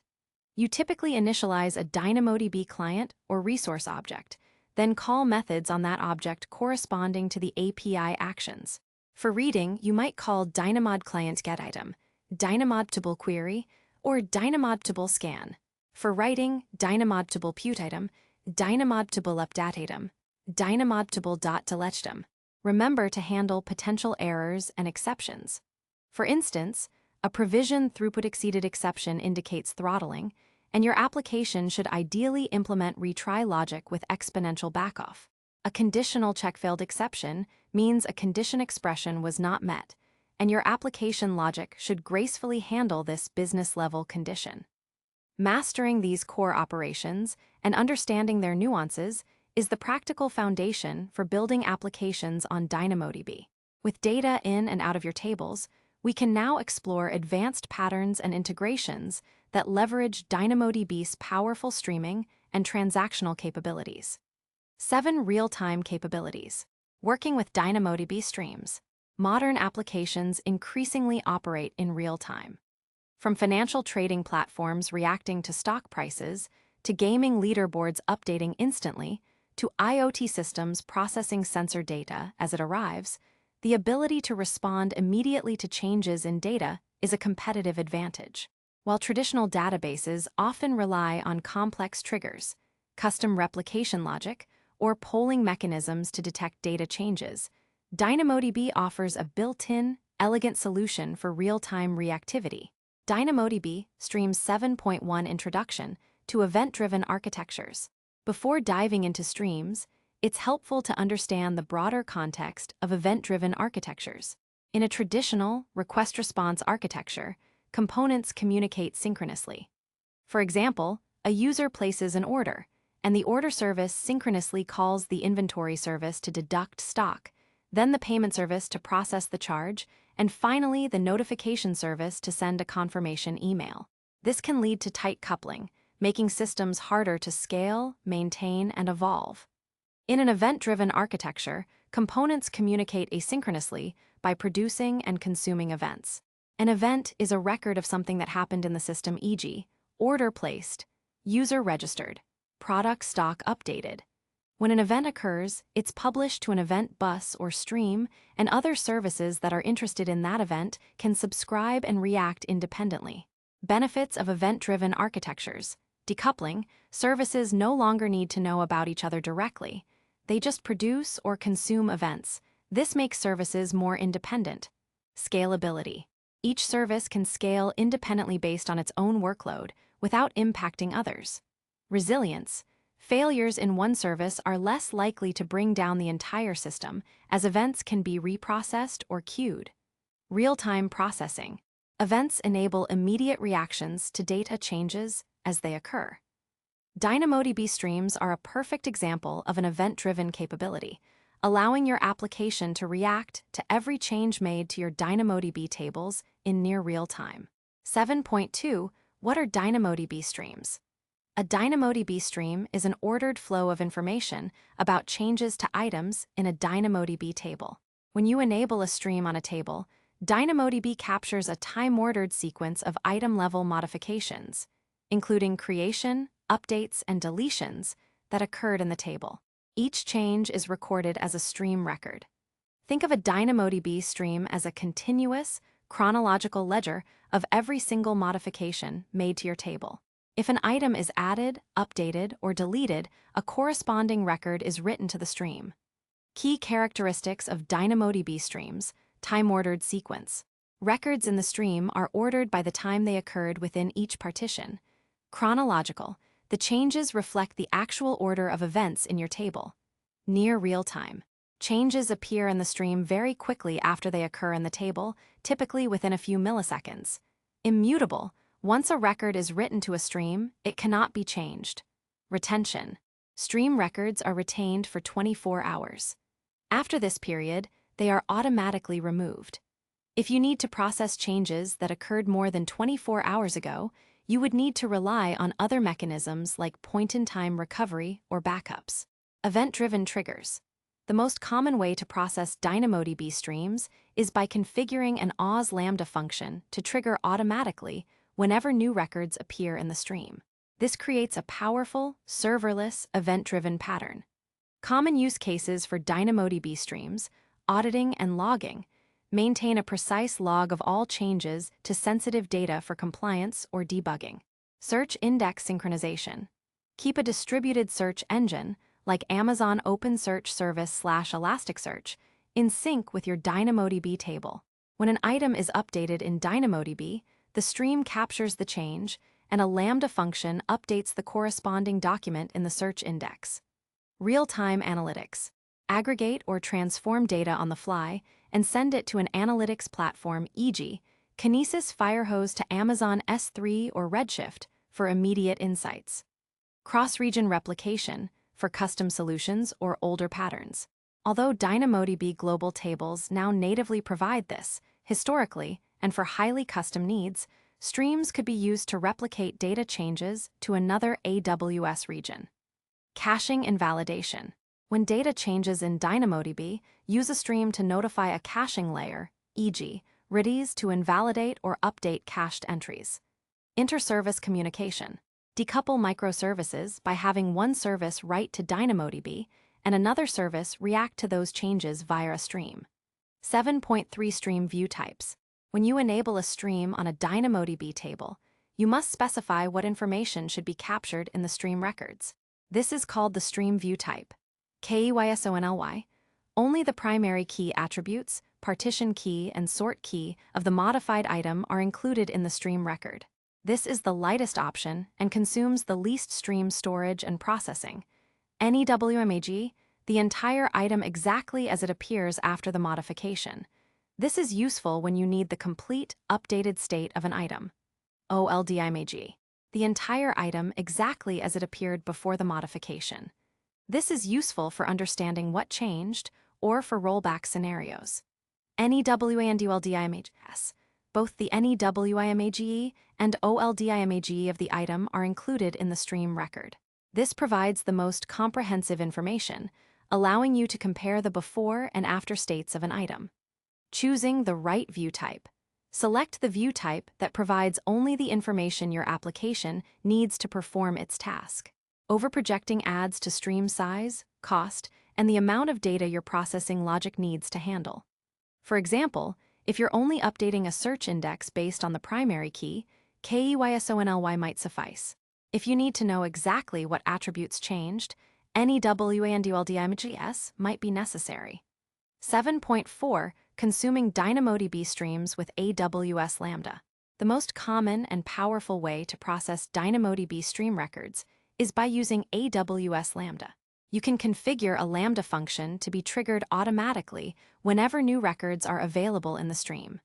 How it works? Conceptual. You enable the stream on your DynamoDB table and select a view type. You write an AWS Lambda function with your business logic. You configure the Lambda function to use the DynamoDB stream as its event source. DynamoDB continuously pushes records from the stream to your Lambda function in batches. Your Lambda function receives these batches of records and executes your code. Key aspects of Lambda consumption. Event structure. The data passed to your Lambda function is a JSON object containing a list of records. Each record represents a change event and includes details like event ID, unique ID for the event name, type of modification, insert, modify, remove. DynamoDB contains the new image, old image, keys, sequence number, and size bytes based on your stream view type. AWS region, event source ARN. Batch processing. Lambda typically receives stream records in batches. Your function needs to iterate through these records and process them. Error handling and retries. If your Lambda function fails to process a batch of records, e.g., due to an unhandled exception, Lambda will retry processing the entire batch until it succeeds or the batch expires, after 24 hours of retries. This implies that your Lambda function should be idempotent, meaning processing the same record multiple times should produce the same result and not cause unintended side effects, e.g., avoid duplicating data. Ordered processing. Within a single stream shard, where records from a specific partition key are stored, Lambda processes records in order. If multiple shards exist, Lambda processes records from different shards in parallel, but maintains order within each shard. 7.5. Advanced stream patterns. Leveraging streams and Lambda unlocks powerful architectural patterns. Synchronization with search engines. When a product item is inserted or modified, the stream sends the NEWIMAGE to a Lambda function. This Lambda function then updates or creates a corresponding document in an Amazon OpenSearch service index, making the product searchable. If the product is removed, the Lambda function deletes the document from the index. Data archiving and analytics. For long-term storage or complex analysis, a Lambda function consuming a DynamoDB stream can transform records and push them to another AWS service like Amazon Kinesis Firehose, which then delivers them to Amazon S3 for archival or to Amazon Redshift for data warehousing. This forms an event-driven ETL, extract, transform, load pipeline. Building custom aggregations. Imagine an order table. As order items are updated, e.g., ORDERSTATUS changes from pending to shipped, a stream-triggered Lambda could update a separate daily sales summary table by atomically incrementing sales figures, without coupling the order processing service to the analytics service. User activity feeds. As user actions, posts, likes, comments are stored in your DynamoDB tables, streams can capture these insert events, and a Lambda function can then fan out these activities to a personalized activity feed for each user's followers. 7.6 Stream limitations and best practices. Retention. Remember the 24-hour retention period. If your processing system goes down for longer than 24 hours, you will lose data from the stream. For long-term data processing needs, consider storing processed data in S3 or other durable stores. Throughput sharing. The throughput of your DynamoDB table can impact stream processing. If your table is throttled, it can affect how quickly records are written to the stream. Idempotency is king. Design your Lambda functions to be idempotent. This is the single most important rule when processing stream records, as retries are a natural part of distributed systems. Use the event ID or unique identifiers within your domain data to ensure that reprocessing a record doesn't cause duplicate actions. Batch size and window. Tune your Lambda functions' batch size and batch window to optimize performance and cost. A larger batch size reduces Lambda invocations, but increases memory usage. A small batch size increases invocations, but ensures more real-time processing. Error handling. Implement robust error handling, e.g., dead letter queues for Lambda, to capture and reprocess records that consistently fail. By mastering DynamoDB streams, you empower your applications to be truly reactive, building flexible, decoupled, and highly scalable systems that can respond in real time to every change in your critical data. This capability extends DynamoDB beyond just being a database. It becomes the heart of your event-driven microservice architecture. Next, we delve into how DynamoDB ensures data integrity through transactions and conditional writes. 8. Ensuring data integrity, transactions and conditional writes.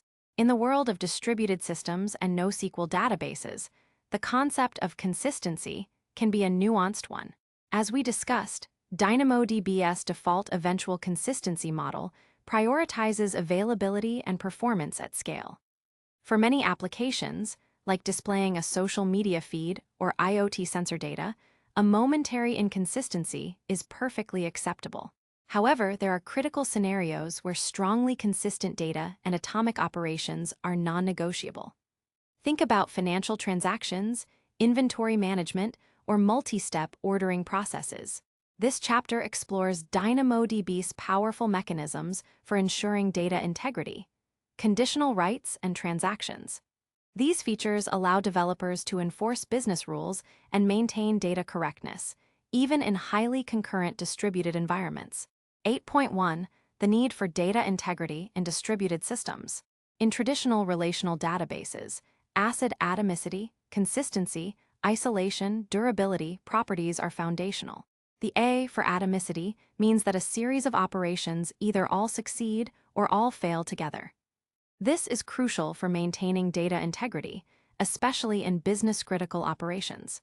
If funds are transferred from account A to account B, you don't want the debit from it to succeed, but the credit to B to fail. The CAP theorem, a core concept in distributed systems, states that a distributed database can only guarantee 2 out of 3 desirable properties: consistency, availability, and partition tolerance. NoSQL databases often choose availability and partition tolerance over strict consistency. DynamoDB, with its strong emphasis on high availability and scaling effortlessly with network partitions, defaults to eventual consistency. However, modern applications still need strong consistency for specific operations. If you're building a shopping cart, you need to ensure that when a customer checks out, the items are truly deducted from inventory and the order is truly placed. You can't have a half-finished operation, leaving your data in an invalid state. DynamoDB provides tools to address these needs without sacrificing its scalability for other parts of your application. 8.2. Conditional writes, preventing race conditions. A conditional write, using a condition expression, allows you to perform a put item, update item, or delete item operation only if a specified condition is met. If the condition evaluates to false, the operation is rejected, and DynamoDB returns a conditional check-failed exception. This effectively acts as a lightweight form of locking, preventing race conditions and ensuring that your operation is based on the expected state of the item. How it works. The condition expression specifies one or more conditions that must be true for the operation to proceed. These conditions can refer to the existence of attributes, their values, or comparisons between attribute values. Common use cases for conditional writes: preventing overwrites / ensuring uniqueness. Scenario: you want to create a new user, but only if that username doesn't already exist. Operation: put item. Condition expression: attributenoxists username. Example: you attempt to put item a new user with username Alice. If an item with username equals Alice already exists, the put item fails. Optimistic locking, concurrency control. Scenario: multiple users or processes might try to update the same item simultaneously. You want to ensure that an update only proceeds if you are working on the latest version of the data. Approach: add a version attribute or a last updated timestamp to your item. When you read the item, you get its current version. When you update it, you include a condition expression that checks if the version attribute still matches the one you read. If it does, you atomically update the item and increment its version attribute. Operation: update item. Condition expression: version equals current version, and set version equals version plus 1. Example, user A reads item X with version equals 1. User B reads item X with version equals 1. User A saves changes, update item succeeds, version becomes 2. User B then tries to save changes, but their condition expression checks for version equals 1, which is now false. User B's update item fails, signaling a conflict that needs to be resolved, e.g., reread, merge, or discard. Atomic decrements / resource allocation. Scenario, deducting an item from inventory, but only if there's enough stock. Operation, update item using ADD or set for the new quantity. Condition expression, quantity equals needed quantity. Example, update item for product ID equals P123, set quantity equals quantity 1. Condition expression, quantity equals 1. This ensures no one buys an item when stock is 0 or negative. Handling conditional check-failed exception. It's crucial that your application code explicitly catches and handles the conditional check-failed exception. This exception indicates that the business rule defined by your condition expression was violated. Your application can then decide how to respond, retry the operation, notify the user, log the error, etc. Conditional rights are powerful for ensuring the integrity of single-item operations. What if you need to guarantee atomicity across multiple items or even multiple tables? That's where DynamoDB transactions come in. 8.3 DynamoDB transactions, transact write items and transact get items. DynamoDB introduced transactional APIs to provide ACID capabilities for operations across multiple items within a single OZ account and region. This means you can now perform a set of operations that either all succeed or all fail together, ensuring the atomicity of complex business workflows. There are two main transactional APIs. 1. Transact write items. This API allows you to perform an atomic write operation on up to 10 unique items across up to 10 different tables within the same AWS account and region. Supported operations. Within a transact write items call, you can include put, update, delete, and condition check operations. Put adds a new item or replaces an existing one, can include a condition expression. Update modifies an existing item's attributes, can include a condition expression. Delete deletes an item, can include a condition expression. Condition check, a read-only operation that simply verifies a condition expression on an item without modifying it. Useful for checking prerequisite conditions on items that aren't being written to in the same transaction. Atomicity. If any part of the transaction fails, e.g., a condition expression is not met, or there's a problem with one of the items, the entire transaction is rolled back and none of the changes are applied. Use cases, transferring funds, deducting from one account update item and crediting another update item. E-commerce checkout, deducting stock quantities update item, creating an order record put item, and invalidating a shopping cart item delete. User registration with profile and settings, creating a new user profile put item and simultaneously creating a default preferences item put item for that user. Example, conceptual, e-commerce checkout. Imagine a customer checking out. You need to decrement stock for product X in the products table, create a new order item in the orders table, delete the corresponding items from the shopping cart table. You would construct a transact write items request that includes 3 operations. An update operation for product X, with a condition to ensure stock quantity equals 1, a put operation for the order item, and a delete operation for the shopping cart item. If the stock check fails, or the order item cannot be created for some reason, the entire transaction will fail, and no changes will be made to any of the items involved. Limitations: maximum 10 unique items in a single transaction. Maximum 4 MB total data size for the transaction. Higher latency and cost compared to non-transactional operations. Transactional operations consume twice the WCU/RCU as regular operations because they need to perform additional behind-the-scenes coordination to guarantee atomicity. 2. Transact get items. This API allows you to atomically retrieve up to 10 unique items simultaneously across up to 10 different tables within the same AWS account and region. Atomicity. Transact getItems performs a consistent read. It either returns all the requested items or none, signaling an error if an item isn't found or a conflict occurs. The items returned represent a consistent view of the data as of the moment the transaction was committed. Use cases: retrieving a user's profile and their associated preferences settings from different items at a specific point in time. Reading the current state of multiple inventory items before a purchase decision. Example: conceptual, displaying user dashboard. To display a user dashboard, you might need their user profile data item, their current subscription item, and their recent activity summary item.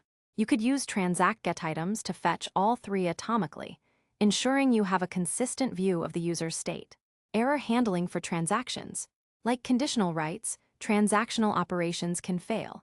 When a transact write items or transact getItems operation fails, DynamoDB returns a transaction canceled exception. This exception includes a cancellation reasons list, providing details for each individual operation within the transaction that caused the failure. This allows your application to understand precisely why the transaction failed and react accordingly. Common reasons include conditional check failed. A condition expression in one of the operations was not met. Validation error. Invalid input for an operation. Resource not found. A specified table or item does not exist. Throttling. Capacity limits were exceeded. Key considerations for transactions. Performance versus consistency. While powerful, transactions add overhead. Use them only when atomicity is genuinely required. For operations that don't need strict atomicity, stick with regular put item, update item, and delete item for better performance and lower cost. No cross-region transactions. DynamoDB transactions are limited to a single AWS region. For cross-region consistency, you would typically rely on higher-level application logic or DynamoDB global tables for eventual consistency. Monitor costs. Be mindful that transactional read and write operations consume their capacity units at twice the rate of standard operations. Conditional writes and DynamoDB transactions provide developers with the fine-grained control necessary to enforce data integrity and build robust, consistent applications on a highly distributed and scalable database. Understanding when and how to apply them effectively is a key skill for real-world DynamoDB development. Next, we will shift our focus to the operational aspects of running DynamoDB tables in production environments. 9. Operational excellence. Capacity, monitoring, and cost management. Using DynamoDB effectively isn't just about designing clever data models. It's also about managing your tables in a production environment. Operational excellence in DynamoDB involves understanding how to provision and scale capacity, monitor your table's health, troubleshoot common issues, and ultimately control costs. While DynamoDB is a fully managed service, its serverless nature shifts much of the traditional database administration to configuration and monitoring, which remains the developer's responsibility.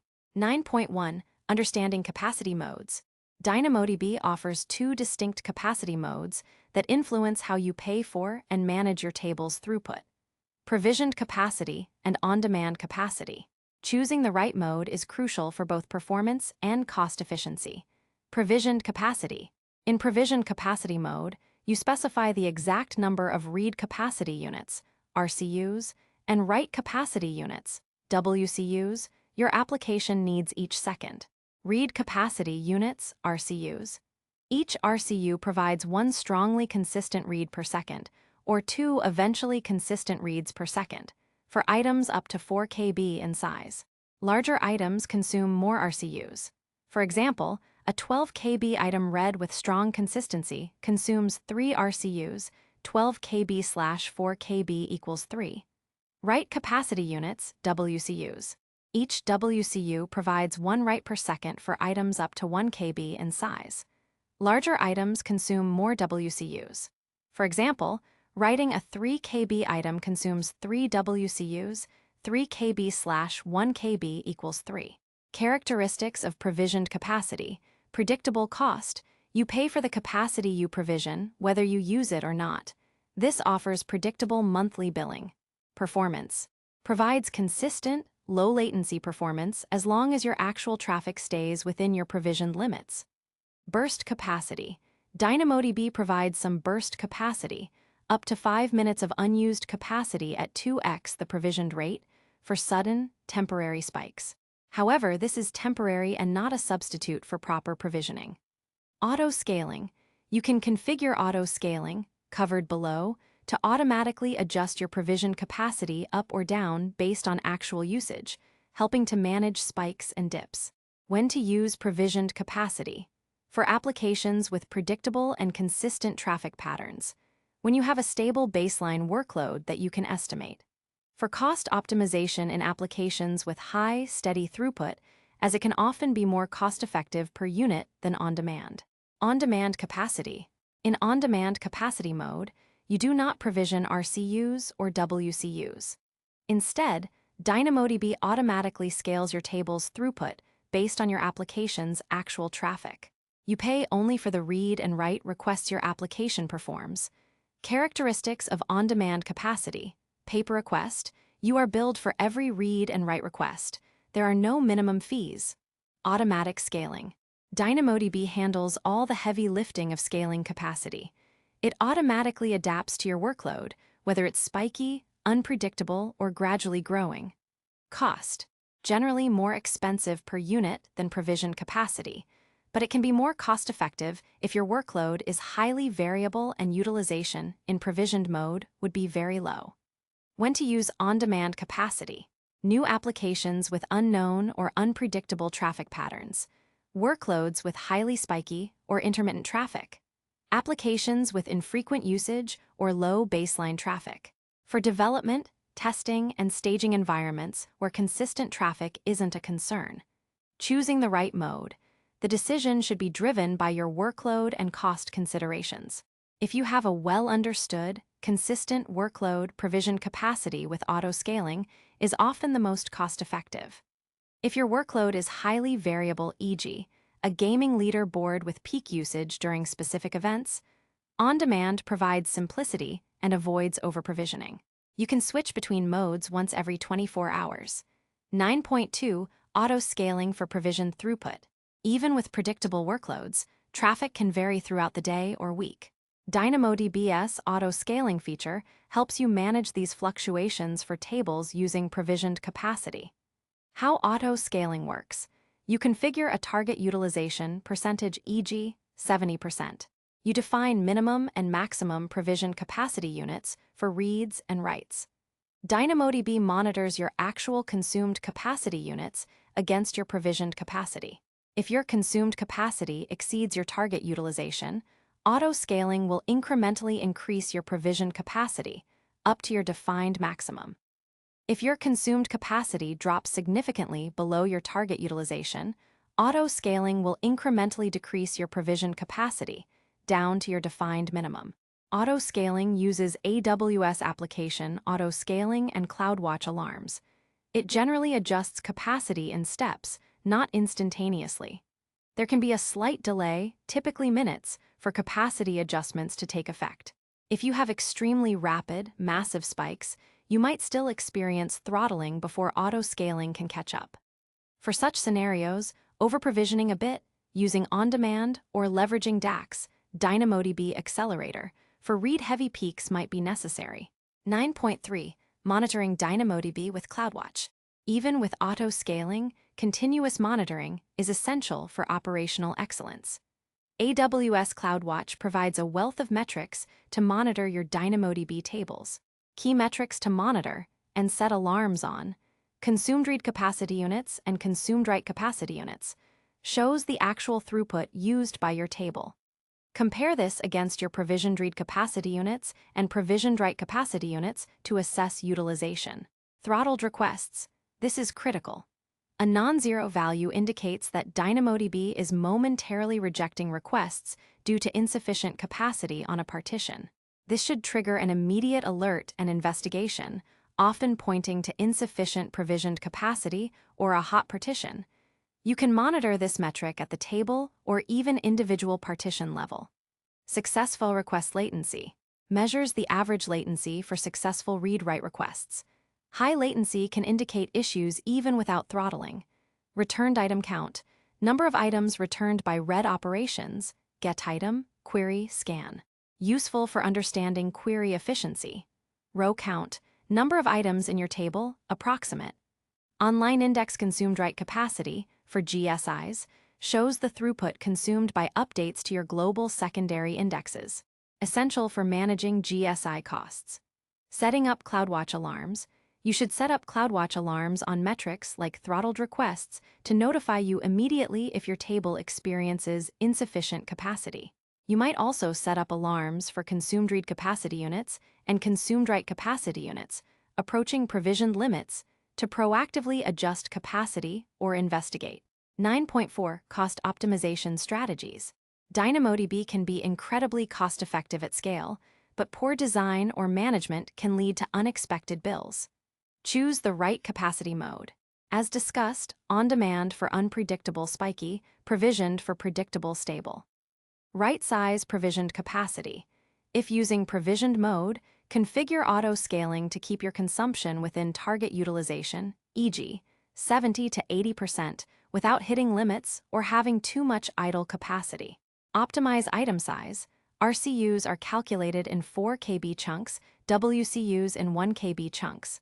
Smaller items are cheaper to read-write. Use projection expression for query and get item to retrieve only the attributes you need, reducing consumed RCUs. Avoid storing large binary objects directly in DynamoDB. Use S3 instead and store the S3 reference. Leverage sparse indexes. If a GSI's partition key and sort key attributes are not present in an item, that item is not written to the GSI. This can significantly reduce GSI storage and write costs for conditional indexing. Utilize time to live (TTL) for data that expires, e.g., session data, event logs. Configure TTL. DynamoDB automatically deletes expired items at no additional cost for the deletions.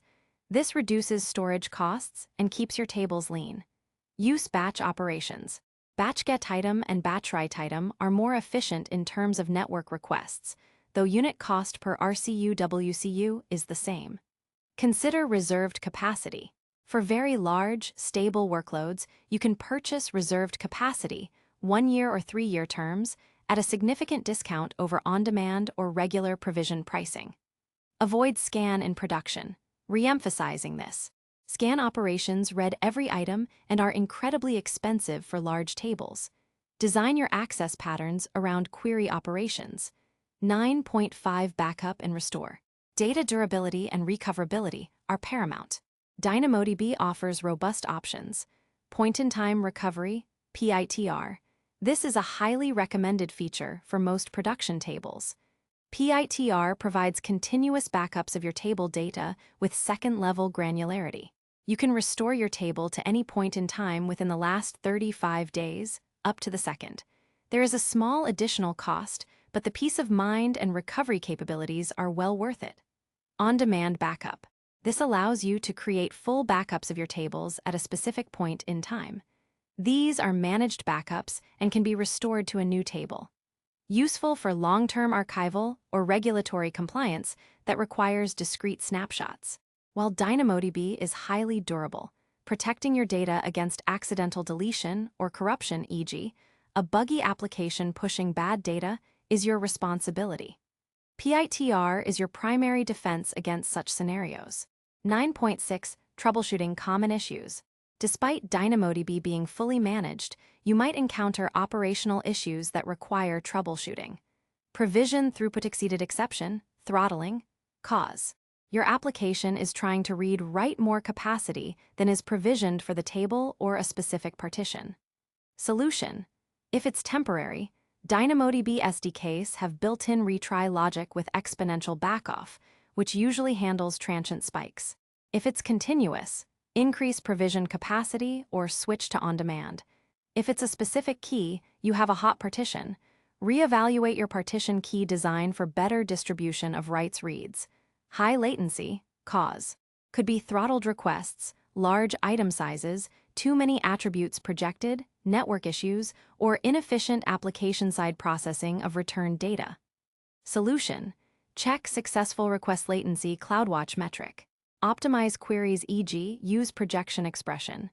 Ensure client-side application is efficient. High costs cause over-provisioning capacity, excessive scan operations, inefficient item sizes, unused indexes, or unexpected write patterns. Solution: review CloudWatch metrics for consumed versus provisioned capacity. Use Cost Explorer in Oz to break down DynamoDB costs. Analyze scan usage. Implement TTL where appropriate. Read consistency issues. Cause: using eventually consistent reads and expecting immediate consistency after a write. Solution: understanding when to explicitly request a strongly consistent read. Design your application logic around eventual consistency where possible. Operational excellence with DynamoDB involves a continuous loop of designing, deploying, monitoring, and optimizing. By mastering capacity management, leveraging CloudWatch for insights, and applying cost-saving strategies, you can ensure your DynamoDB-backed applications run efficiently, reliably, and within budget. With a solid understanding of how to run DynamoDB, we now turn our attention to the critical topic of securing your data. 10. Securing your data, identity, access, and encryption in DynamoDB. Data security is paramount for any application, and databases, as custodians of sensitive information, are often the primary target for malicious actors. While Amazon DynamoDB is a fully managed service that handles many aspects of security on your behalf, understanding your responsibilities and the tools available to you is critical. This chapter will walk through the mechanisms DynamoDB provides for identity and access management, data encryption, network security, and overall best practices to protect your data. 10.1 Shared Responsibility Model in AWS. Oz operates under a shared responsibility model. This model clarifies what Oz is responsible for and what the customer is responsible for regarding security. AWS's responsibility: security of the cloud. Oz is responsible for protecting the infrastructure that runs all the services offered in the AWS cloud. This includes the physical facilities, network infrastructure, hardware, and the software that operates the compute, storage, databases, and networking services. For DynamoDB, this means AWS is responsible for the underlying servers, operating systems, and the database engine itself. Your responsibility: security in the cloud. You are responsible for the security of your data in DynamoDB. This includes managing who can access your DynamoDB tables, how they access them, and how your data is encrypted at rest and in transit. This also encompasses managing your application code that interacts with DynamoDB. This chapter focuses entirely on your responsibilities, security in the cloud, when using DynamoDB. 10.2 Identity and Access Management, IAM for DynamoDB. AWS Identity and Access Management, IAM, is the cornerstone of security in AWS. It allows you to securely control who can access your Oz resources and what actions they can perform. For DynamoDB, IAM enables fine-grained control over your tables and indexes. IAM users and roles.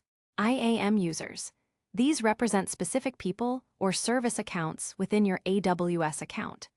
Best practice is to use IAM roles rather than directly assigning permissions to IAM users for applications running on Oz services. IAM roles. These are credentials that applications, AWS services like Lambda or EC2, or temporary users can assume to gain specific permissions.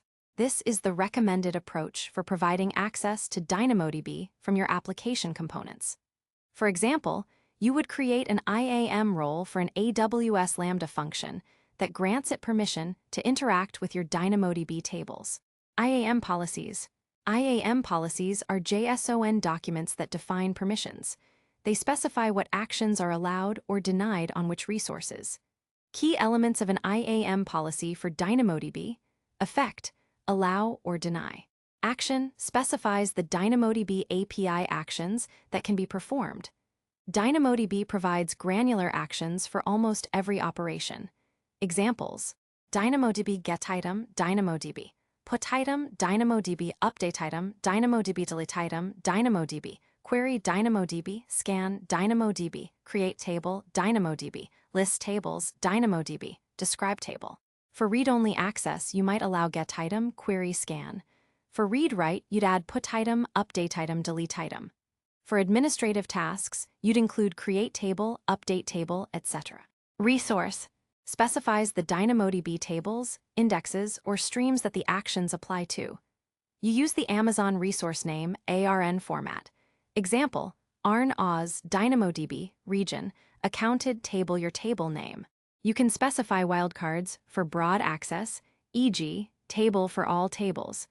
But it's best practice to be as specific as possible using the principle of least privilege. Condition, this is where fine-grained access control gets powerful. Conditions allow you to specify when a policy is in effect. For DynamoDB, conditions can be used to control access at the item or even attribute level. Row-level access control, DynamoDB. Leading keys.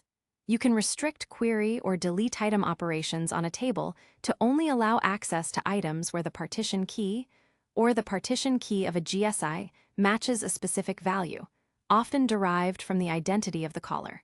Example, a user can only view their own profile. If your user profile's table has userid as its partition key, you can construct a policy that allows DynamoDB query only when userid equals the authenticated user's ID, e.g., Oz, userid. Attribute-level access control, DynamoDB. Attributes. You can restrict read-write access to specific attributes within an item or prevent certain attributes from being projected in query results.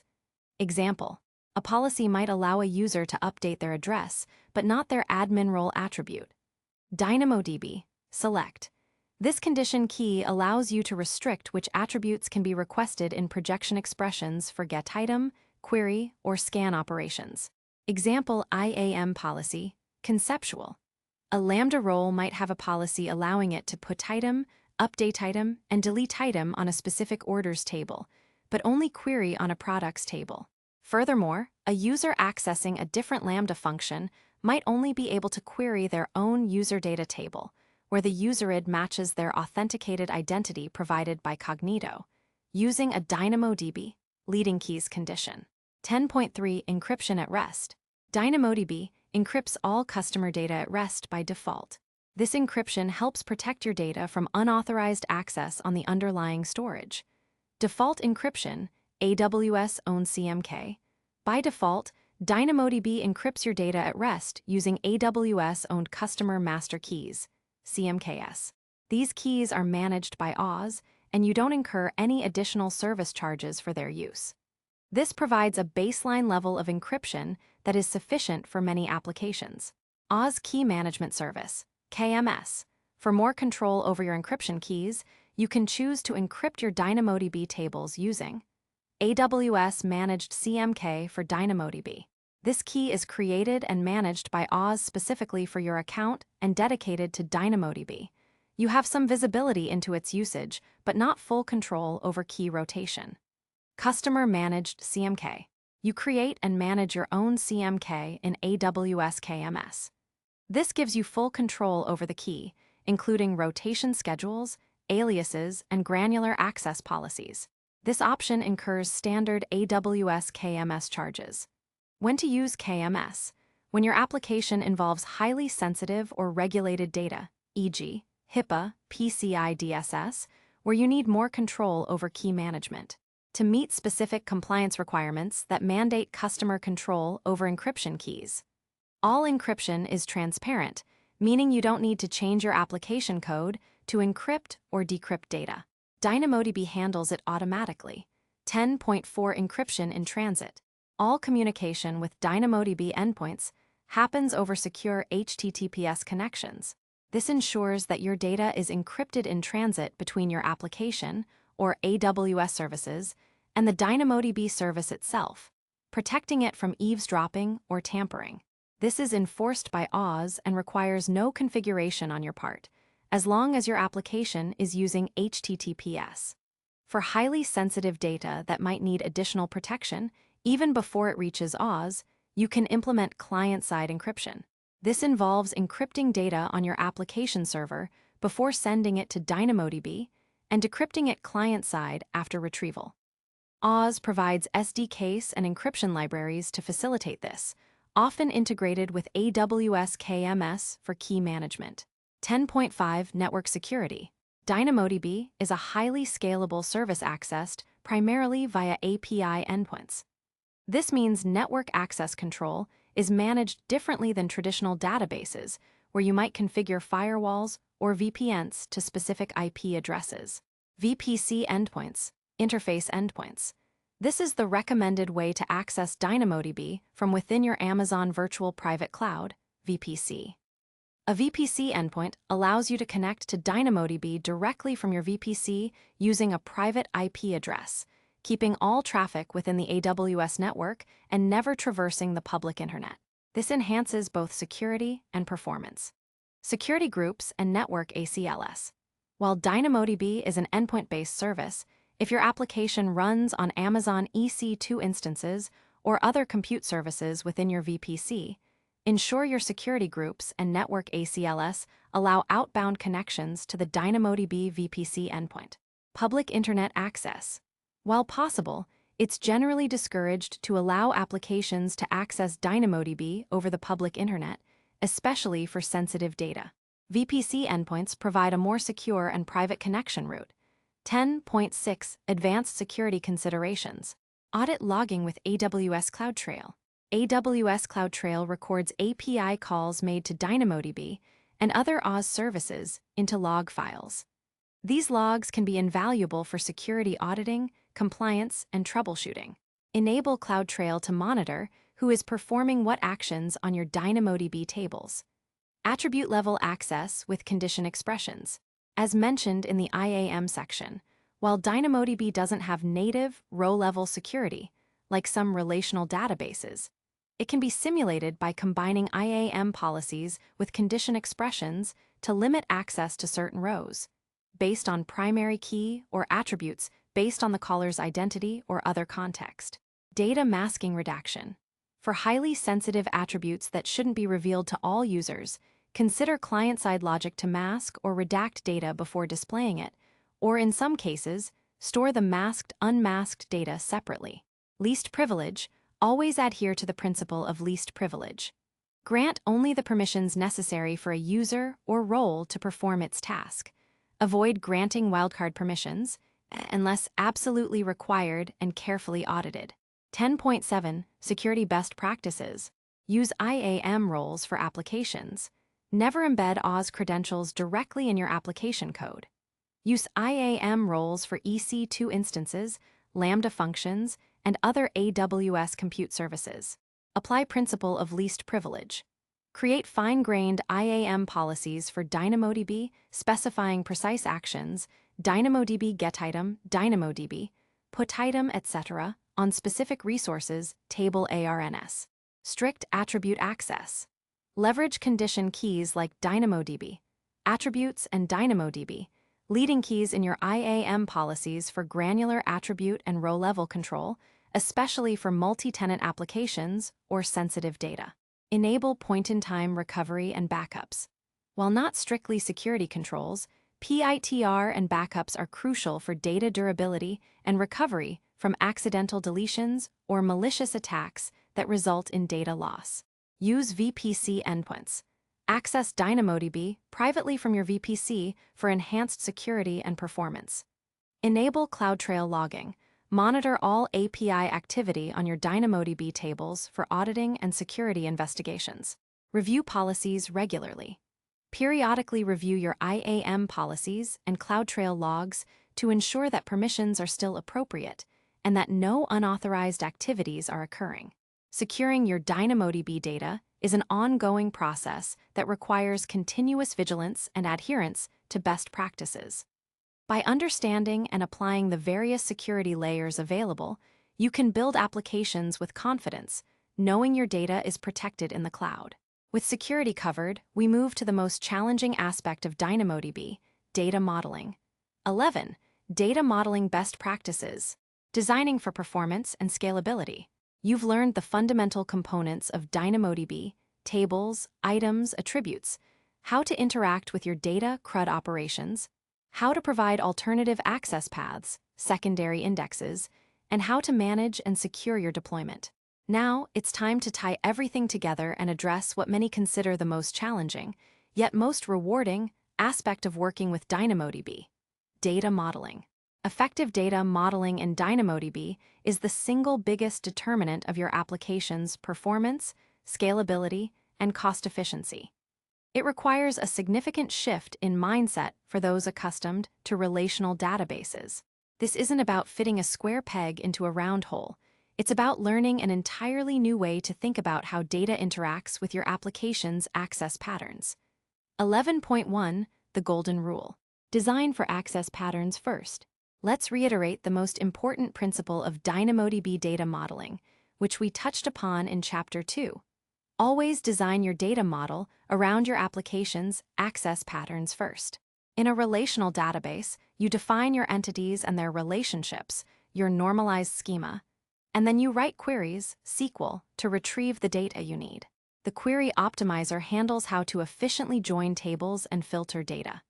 In DynamoDB, there is no query optimizer or join capability. Instead, you define your access patterns, how you will query and update your data, and then structure your tables and indexes to serve those specific patterns as efficiently as possible. Step-by-step process for data modeling in DynamoDB. List all access patterns. Before designing a single table, exhaustively list every single way your application will need to read and write data. Be specific about the inputs and outputs of each access pattern. This step is critical. Example: get a user's profile by user ID. Get all orders for a specific customer ID, sorted by order date descending. Get a specific order item for a specific order ID. Find all products in a given category, ordered by price. Update a user's last login date. Create a new order with multiple order items. Define primary keys and indexes. For each access pattern, determine how you can satisfy it using the table's primary key or a secondary index. This often involves combining attributes into your partition key and sort key using various techniques. Denormalize and duplicate. Embrace denormalization and data duplication to avoid joins and minimize the number of requests needed to retrieve data. If an access pattern frequently requires data from multiple entities, consider storing that data together. This process ensures that your DynamoDB design is optimized for the queries your application actually makes, leading to predictable performance and lower costs. 11.2 Single Table Design versus Multi-Table Design. Once you have your access patterns, a key decision is whether to use a multi-table or a single-table design. Multi-table approach. Description: each distinct entity, e.g., users, products, orders, gets its own DynamoDB table.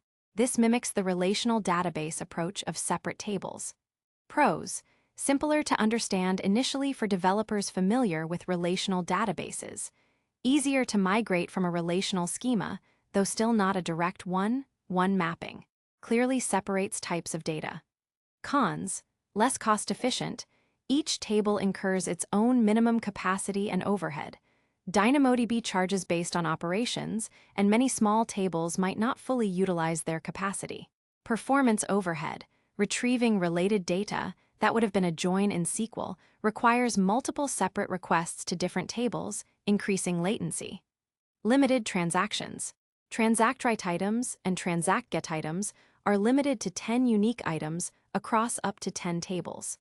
Complex transactions involving more than 10 interrelated items become challenging.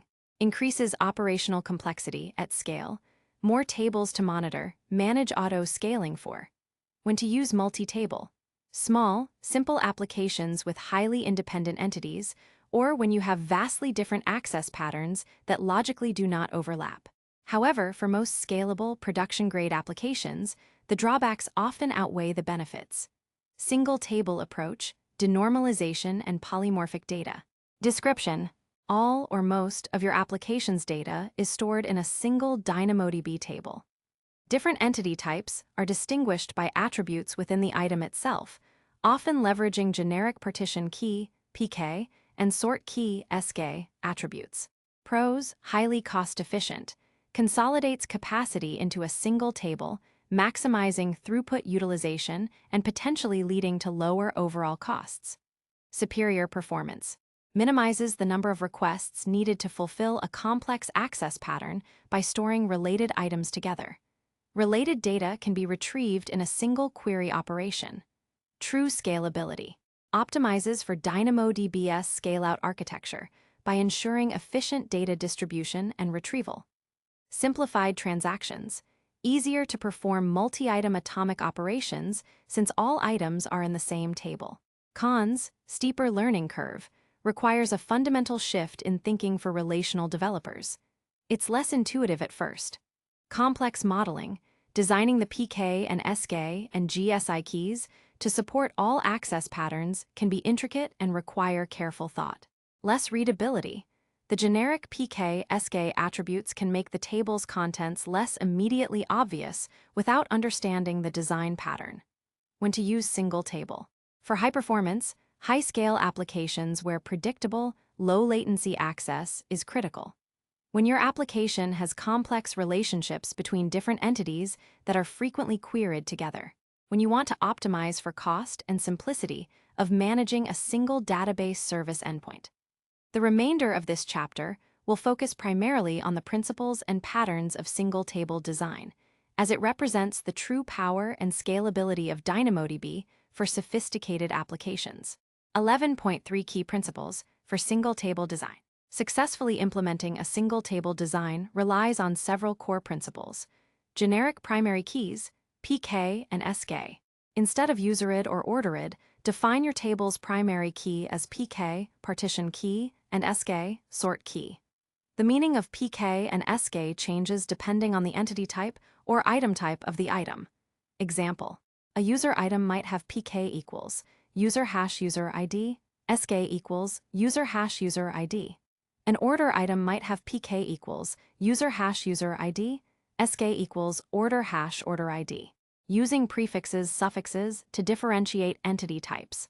Embed specific prefixes or suffixes into your PK and SK values to clearly identify the type of item or its relationship.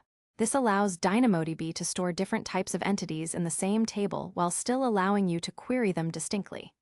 Example: user hash 123, order hash 456, item hash ABC, metadata hash profile, following hash ABC.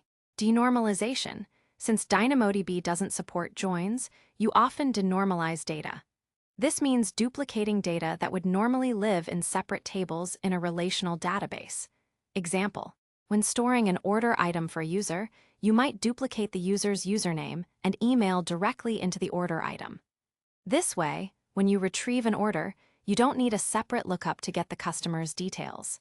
While denormalization introduces data redundancy, it significantly improves read performance and simplifies access patterns by reducing the number of requests. It also increases write cost. Polymorphic data. The schemaless nature of DynamoDB means different item types, e.g., users, products, orders, can have entirely different attributes while residing in the same table.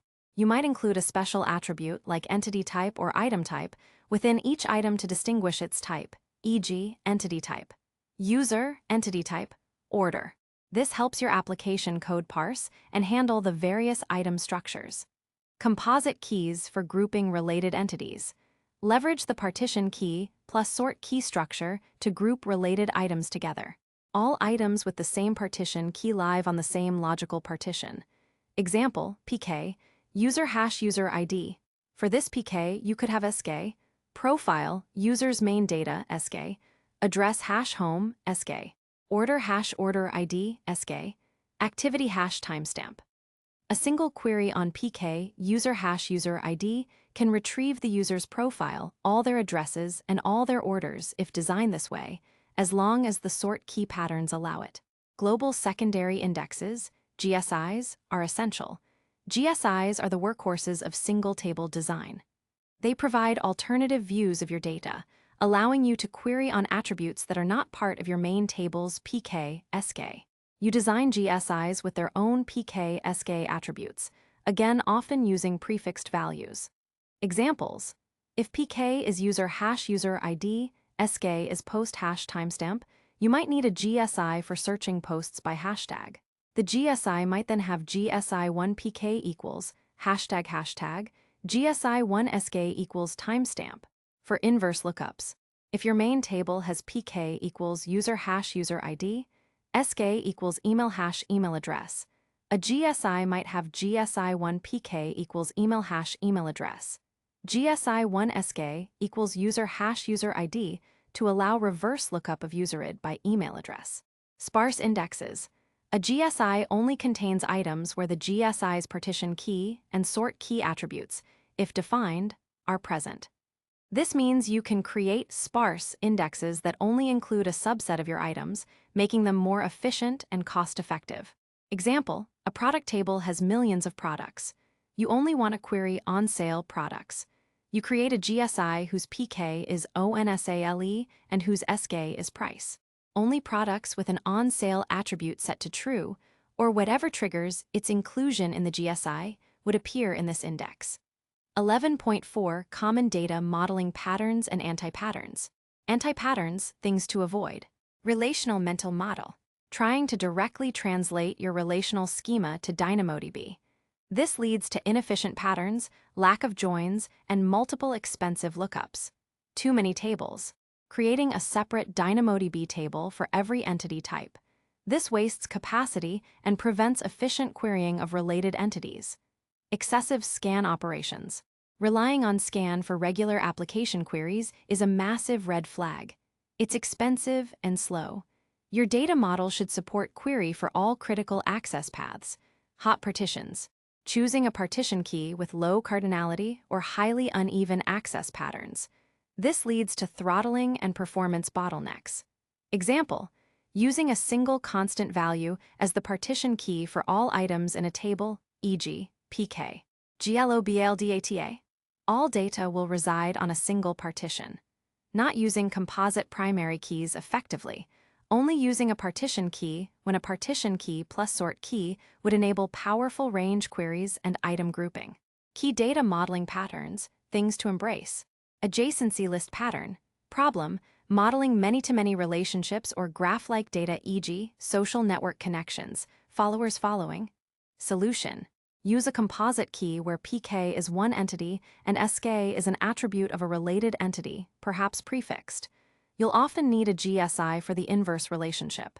Example: pk, user hash user ID A, sk, follows hash user ID B, user A follows user B. To get who user A follows, query on pk, user hash user ID A, sk begins with follows.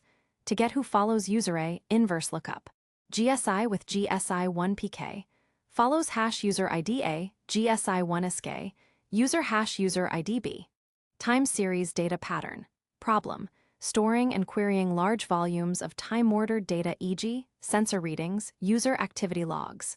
Solution: use a partition key that groups data for a specific period or logical entity, e.g., device ID hash yimmdd. Use the sort key for the precise timestamp. This allows queries for all readings from a device on a given day. Anti-pattern alert. Don't use generic time granularities, e.g., YYYYMMDD, as the sole partition key for very large datasets if you query only small slices across that key. A single day can still be a hot partition if that day has massive writes. Consider a device ID as the main PK and timestamp as the SK, then use GSIs for time-based summaries. Aggregates/atomic counters. Problem: storing counts or summaries that are frequently updated, e.g., viewCount LikeCount. Solution: use update item with the ADD action for atomic increments decrements. Store these counts directly on the item they refer to. Example: update item on a post hash post ID item to add likesCount increment value. Modeling hierarchical data. Problem: representing tree structures like file systems, categories, or threaded comments. Solution: use a composite sort key that encodes the path or hierarchy. Example for file system: pk, user hash user ID, sk, folder ID hash file ID, or nested sk values. This allows you to query all files folders within a specific parent folder by SK begins with folder hash parent ID hash. 11.5. Evolving your data model. One of DynamoDB's strengths is its schema flexibility. Adding new attributes. Simply start adding new attributes to your items in your application code. There's no DDL, data definition language, change required in DynamoDB itself. Changing primary keys / new indexes on existing tables. You can add new GSIs to an existing table. DynamoDB will automatically backfill the index with existing data. This can take time for large tables. You cannot change a table's primary key after creation. If you need a different primary key, you must create a new table with the desired primary key and then migrate your data. Data migration strategies. Dual write. Write new data to both the old and new tables. Read from the new table with a fallback to the old. Backfill. After dual writing for a period, gradually copy historical data from the old table to the new table. DynamoDB streams or custom scripts can facilitate this. Once migration is complete, cut over reads entirely to the new table and decommission the old one. 11.6. Tooling and visualization. Data modeling in DynamoDB benefits greatly from visual aids and specialized tools. NoSQL Workbench for Amazon DynamoDB. This is an official Oz desktop application. It's an invaluable tool for data modeling. You can design your data model, define access patterns, and visualize how data will be stored. Data exploration. Browse and edit items in your tables. Operation Builder. Construct and test getItem, query, scan, putItem, updateItem operations, including complex expressions, and see the consumed capacity. Whiteboarding. Before touching any code or tools, grab a whiteboard or a digital equivalent and sketch out your entities, their relationships, and most importantly, your access patterns. Then, try to map them to PK/SK patterns and GSI definitions. This iterative process is crucial. Comprehensive case study. Building a social media platform core. Let's apply these principles to a hypothetical social media platform to demonstrate a single table design. Entities, users, profile, email, followers, following count. Posts, content, author, timestamp, likes, comments, count. Follows, user A follows user B. Likes, user liked post. Comments, user commented on post. Access patterns, simplified list, create a new user. Get a user's profile by userid. Get a user's profile by username. Create a new post. Get all posts by a specific user, most recent first. Get a specific post by posted, like a post and increment likes count. Get all likes for a post. Add a comment to a post 10. Get all comments for a post, most recent first. 11. Follow a user. 12. Get all users a user X is following. 13. Get all users who are following user X. 14. Get a user's home feed, posts from users they follow, ordered by time. Single table design, social app, simplified. Table, social app. Primary key, PK partition key, SK sort key. GSIs, GSI1 PK, GSI1 SK, for inverse lookups or alternative access paths. Let's design for some of the access patterns. Users, item structure, type, user. PK, user hash user ID. SK, profile hash user ID, or simply metadata if profile is a single item. Username, email bio, followers count, following count. Access pattern 1.1, get by userid. Query PK equals user hash user ID, and SK equals profile hash user ID, or SK equals metadata. Access pattern 1.2, get by username, requires GSI. GSI1 definition. GSI1 PK equals username hash username. GSI1 SK equals user hash user ID. Query GSI1 PK equals username hash username. On GSI1, project's user hash user ID. Then use userid to get full profile from main table. Posts, item structure, type, post. PK, user hash author user ID, groups posts by author. SK, post hash timestamp hash post ID, ensures uniqueness and allows chronological sorting. Content, likes count, comments count. Access pattern 2.1, get all posts by user. Query PK equals user hash author user ID, and SK begins with post hash, sorts by timestamp, and gets all posts for that user. Access pattern 2.2, get a specific post by posted. More complex, often needs a GSI if you only have posted. If you always know both author userid and posted, use query pk equals user hash author user ID and sk equals post hash timestamp hash post ID. Otherwise, a GSI to pk equals post hash post ID. GSI to sk equals user hash author user ID would let you find the author first, then query the main table. Follows. Item structure adjacency list pattern type follow. PK user hash follower user ID. SK following hash following user ID. Access pattern 3.1 get who a user is following. Query PK equals user hash follower user ID and SK begins with following. Access pattern 3.2 get who is following a user requires GSI. GSI 1 definition reusing for multiple purposes. GSI PK equals following hash following user ID. GSI 1 SK equals user hash follower user ID. Query GSI 1 PK equals following hash following user ID on GSI 1. Likes item structure type like. PK post hash post ID. SK like hash user ID. Access pattern 4.1 like a post. Put item PK equals post hash post ID. SK equals like hash user ID. Plus update item PK equals user hash author user ID. SK equals post hash timestamp hash post ID. ADD likes count. Val transactional. Access pattern 4.2 get all likes for a post. Query PK equals post hash post ID and SK begins with like hash. Comments item structure type comment. PK post hash post ID. SK comment hash timestamp hash comment ID hash author user ID. Content access pattern 5.1 add a comment. Similar to liking a post, involves put item for the comment itself and update item on the post's comments count transactional. Access pattern 5.2 get all comments for a post. Query PK equals post hash post ID and SK begins with comment hash. Access pattern users home feed advanced. This pattern get posts from users X follows is a common challenge. It typically requires either fan out on read, less efficient at scale. First, query the FOLLOWS items, PK equals user hash X, SK begins with following, to get a list of all following userids. Then, for each following userid, query their post hash items, PK equals user hash following user ID, SK begins with post hash.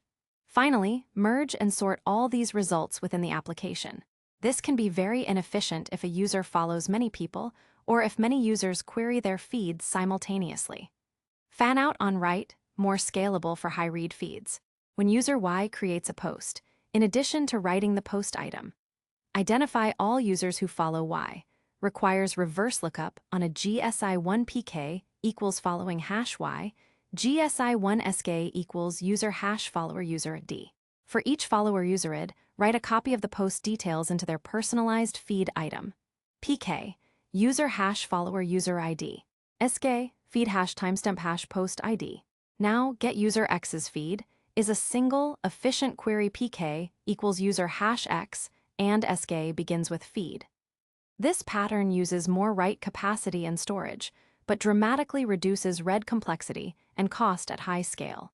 This social media example, even simplified, demonstrates how a single DynamoDB table, combined with well-designed PK-SK structures and strategic GSIs, can handle complex multi-entity relationships and diverse access patterns. It requires foresight and a willingness to embrace denormalization and the unique capabilities of DynamoDB. Mastery of single-table design is a significant milestone in becoming a proficient DynamoDB developer. With a solid understanding of data modeling, we will now look at real-world applications, advanced integration patterns, and how to migrate your existing data to DynamoDB 12. Real-world applications, migrations, and advanced patterns. You've journeyed from the foundational concepts of NoSQL to mastering DynamoDB's core operations, advanced indexing, and intricate data modeling strategies, particularly the powerful single-table design. Now, it's time to contextualize this knowledge. This chapter brings it all together by looking at common real-world applications of DynamoDB, how it integrates with other AWS services to build robust solutions, strategies for migrating existing data, and tools to further empower your development journey. 12.1 Real-World Use Cases Deep Dive. DynamoDB's core strengths: predictable performance at high scale, flexible schema, and fully managed operations make it an ideal choice for a wide variety of demanding applications. Many large enterprises, including Amazon itself, leverage DynamoDB for mission-critical workloads. SaaS microservices backends. Application: a multi-tenant SaaS application managing customer data, user preferences, configuration settings, and activity logs for numerous clients. Why DynamoDB? Each tenant can have its data organized by tenanted as the partition key, allowing strong isolation and efficient querying within a tenant's domain. Single table design enables storing different entity types, users, subscriptions, invoices for the same tenant in one place, greatly simplifying the microservice architecture and reducing the number of database connections. Its high availability ensures uninterrupted service for all tenants. Anecdote: companies like Lyft and Duolingo use DynamoDB to power their global microservices, handling millions of requests per second. Gaming leaderboards and player data. Application: online multiplayer games requiring real-time updates to player scores, persistent game state, player profiles, and dynamic leaderboards. Why DynamoDB? Its ability to handle massive read-write volumes with low latency is crucial for gaming. Player profiles and game state can be stored as individual items, accessed rapidly by PlayerID. Leaderboards can be implemented using a GSI with a GameID partition key and score as the sort key, allowing millions of score updates and fast retrieval of top players. Transactions ensure atomic updates for critical game mechanics. Anecdote: major gaming companies, including some of the largest mobile game publishers, rely on DynamoDB to handle their player data backend. Internet of Things, IoT, data ingestion and processing. Application: connecting millions of devices, sensors, smart home devices, industrial equipment that generate high volumes of time series data. Why DynamoDB? IoT workloads are characterized by massive write throughput for ingesting sensor readings. DynamoDB can ingest this data efficiently by using deviceID and timestamp as a composite primary key. DynamoDB streams can then be used to trigger real-time processing, analytics, or archival of this data into other services like Amazon S3 or Redshift. Anecdote: Amazon's own Alexa platform leverages DynamoDB and other AWS services to manage and process voice commands and device interactions. Ad tech/personalization engines. Application: real-time bidding, user targeting, ad impression logging, and building dynamic user profiles for personalized experiences. Why DynamoDB? Ad tech requires incredibly high throughput to log impressions and clicks, and extremely low latency to retrieve user profiles for ad targeting. DynamoDB's predictable performance fits this need perfectly. User profiles can be updated rapidly as their behavior changes, and GSIs can be used to segment and query users by various attributes for targeted advertising. Session management. Application: storing user session data for web applications, often replacing traditional in-memory or database-backed session stores. Why DynamoDB? Provides a highly scalable, available, and durable store for session data. Using SessionID as the partition key and configuring TTL, time to live, is a common pattern for automatic session expiration. This offloads session state from your application servers, making them stateless and easier to scale. 12.2 Advanced integration with AWS services. DynamoDB doesn't operate in a vacuum. Its true power often comes from its seamless integration with other specialized AWS services, forming complete, scalable solutions. DynamoDB Accelerator DAX. Purpose: an in-memory cache for DynamoDB, providing microsecond-level response times for read-heavy workloads. When to use: if your application is read-intensive and requires sub-millisecond latency for repeated reads, DAX can significantly improve performance and reduce your DynamoDB RCU consumption. It's fully managed, so you don't manage any caching infrastructure. How it works: your application points its DynamoDB client to a DAX cluster endpoint. DAX caches results from DynamoDB. If DAX has the data, it returns it directly. Otherwise, it fetches from DynamoDB and caches it. It supports both eventual and strongly consistent reads. Global tables. Purpose: provides automatic, active-active, multi-region replication for DynamoDB tables. When to use: for applications requiring global availability, disaster recovery, or low-latency read access for users worldwide. How it works: you enable global tables on an existing DynamoDB table, specifying additional Oz regions. DynamoDB automatically replicates data changes across all specified regions. Applications in any region can read from and write to their local table replica, and changes are propagated asynchronously. Conflict resolution, last writer wins, is built in. Integrating with Amazon S3. Purpose: long-term archival, data lakes, and offline analytics. How it works: for very large items, store the actual data in S3 and only keep the S3 object reference in DynamoDB. For archiving entire tables or for complex analytics, export your DynamoDB data to S3 using AWS Glue or a data pipeline, and then query it using services like Amazon Athena. AWS Glue and Amazon Athena.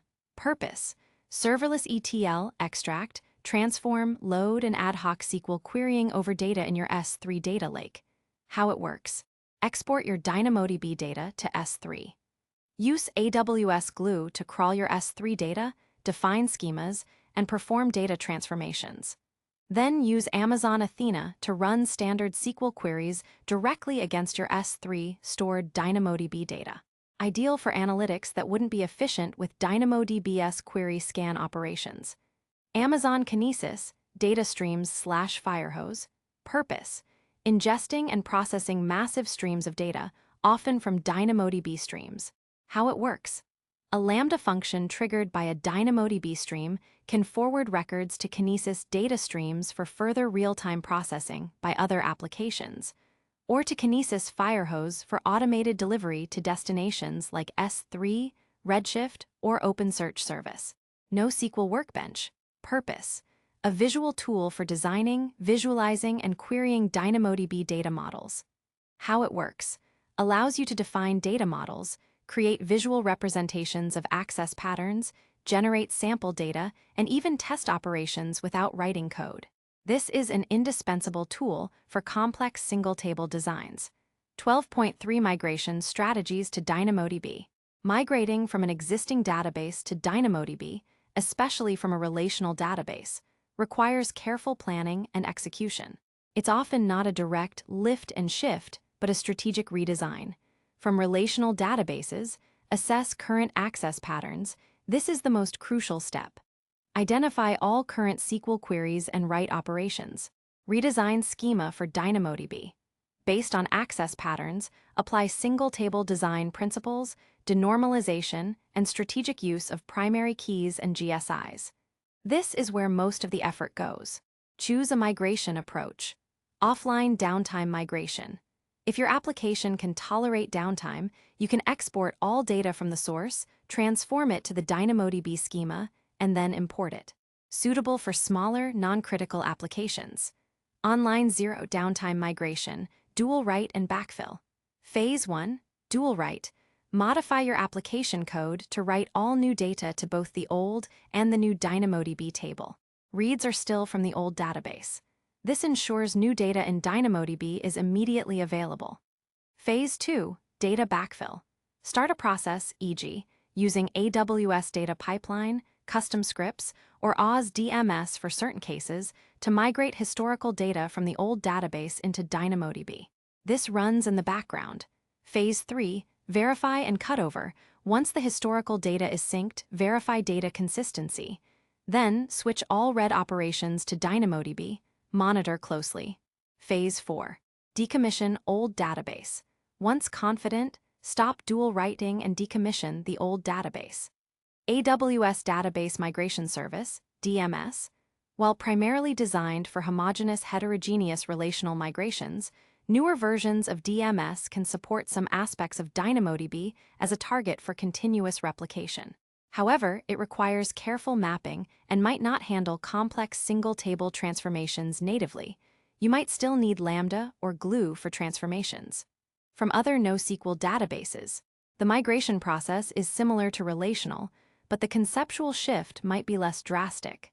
You'll still need to analyze access patterns and adapt your schema to DynamoDB's specific strengths, e.g., its powerful GSI capabilities, strict query model. 12.4 Tools and Ecosystem. A rich ecosystem of tools supports DynamoDB development. AWS Command Line Interface, CLI, for scripting and automation of DynamoDB operations. Oz SDKs, available in almost every popular programming language, Python, Node.js, Java, Net, Go, etc., for programmatic interaction. NoSQL Workbench, as discussed, essential for visual data modeling and query testing. Third-party tools.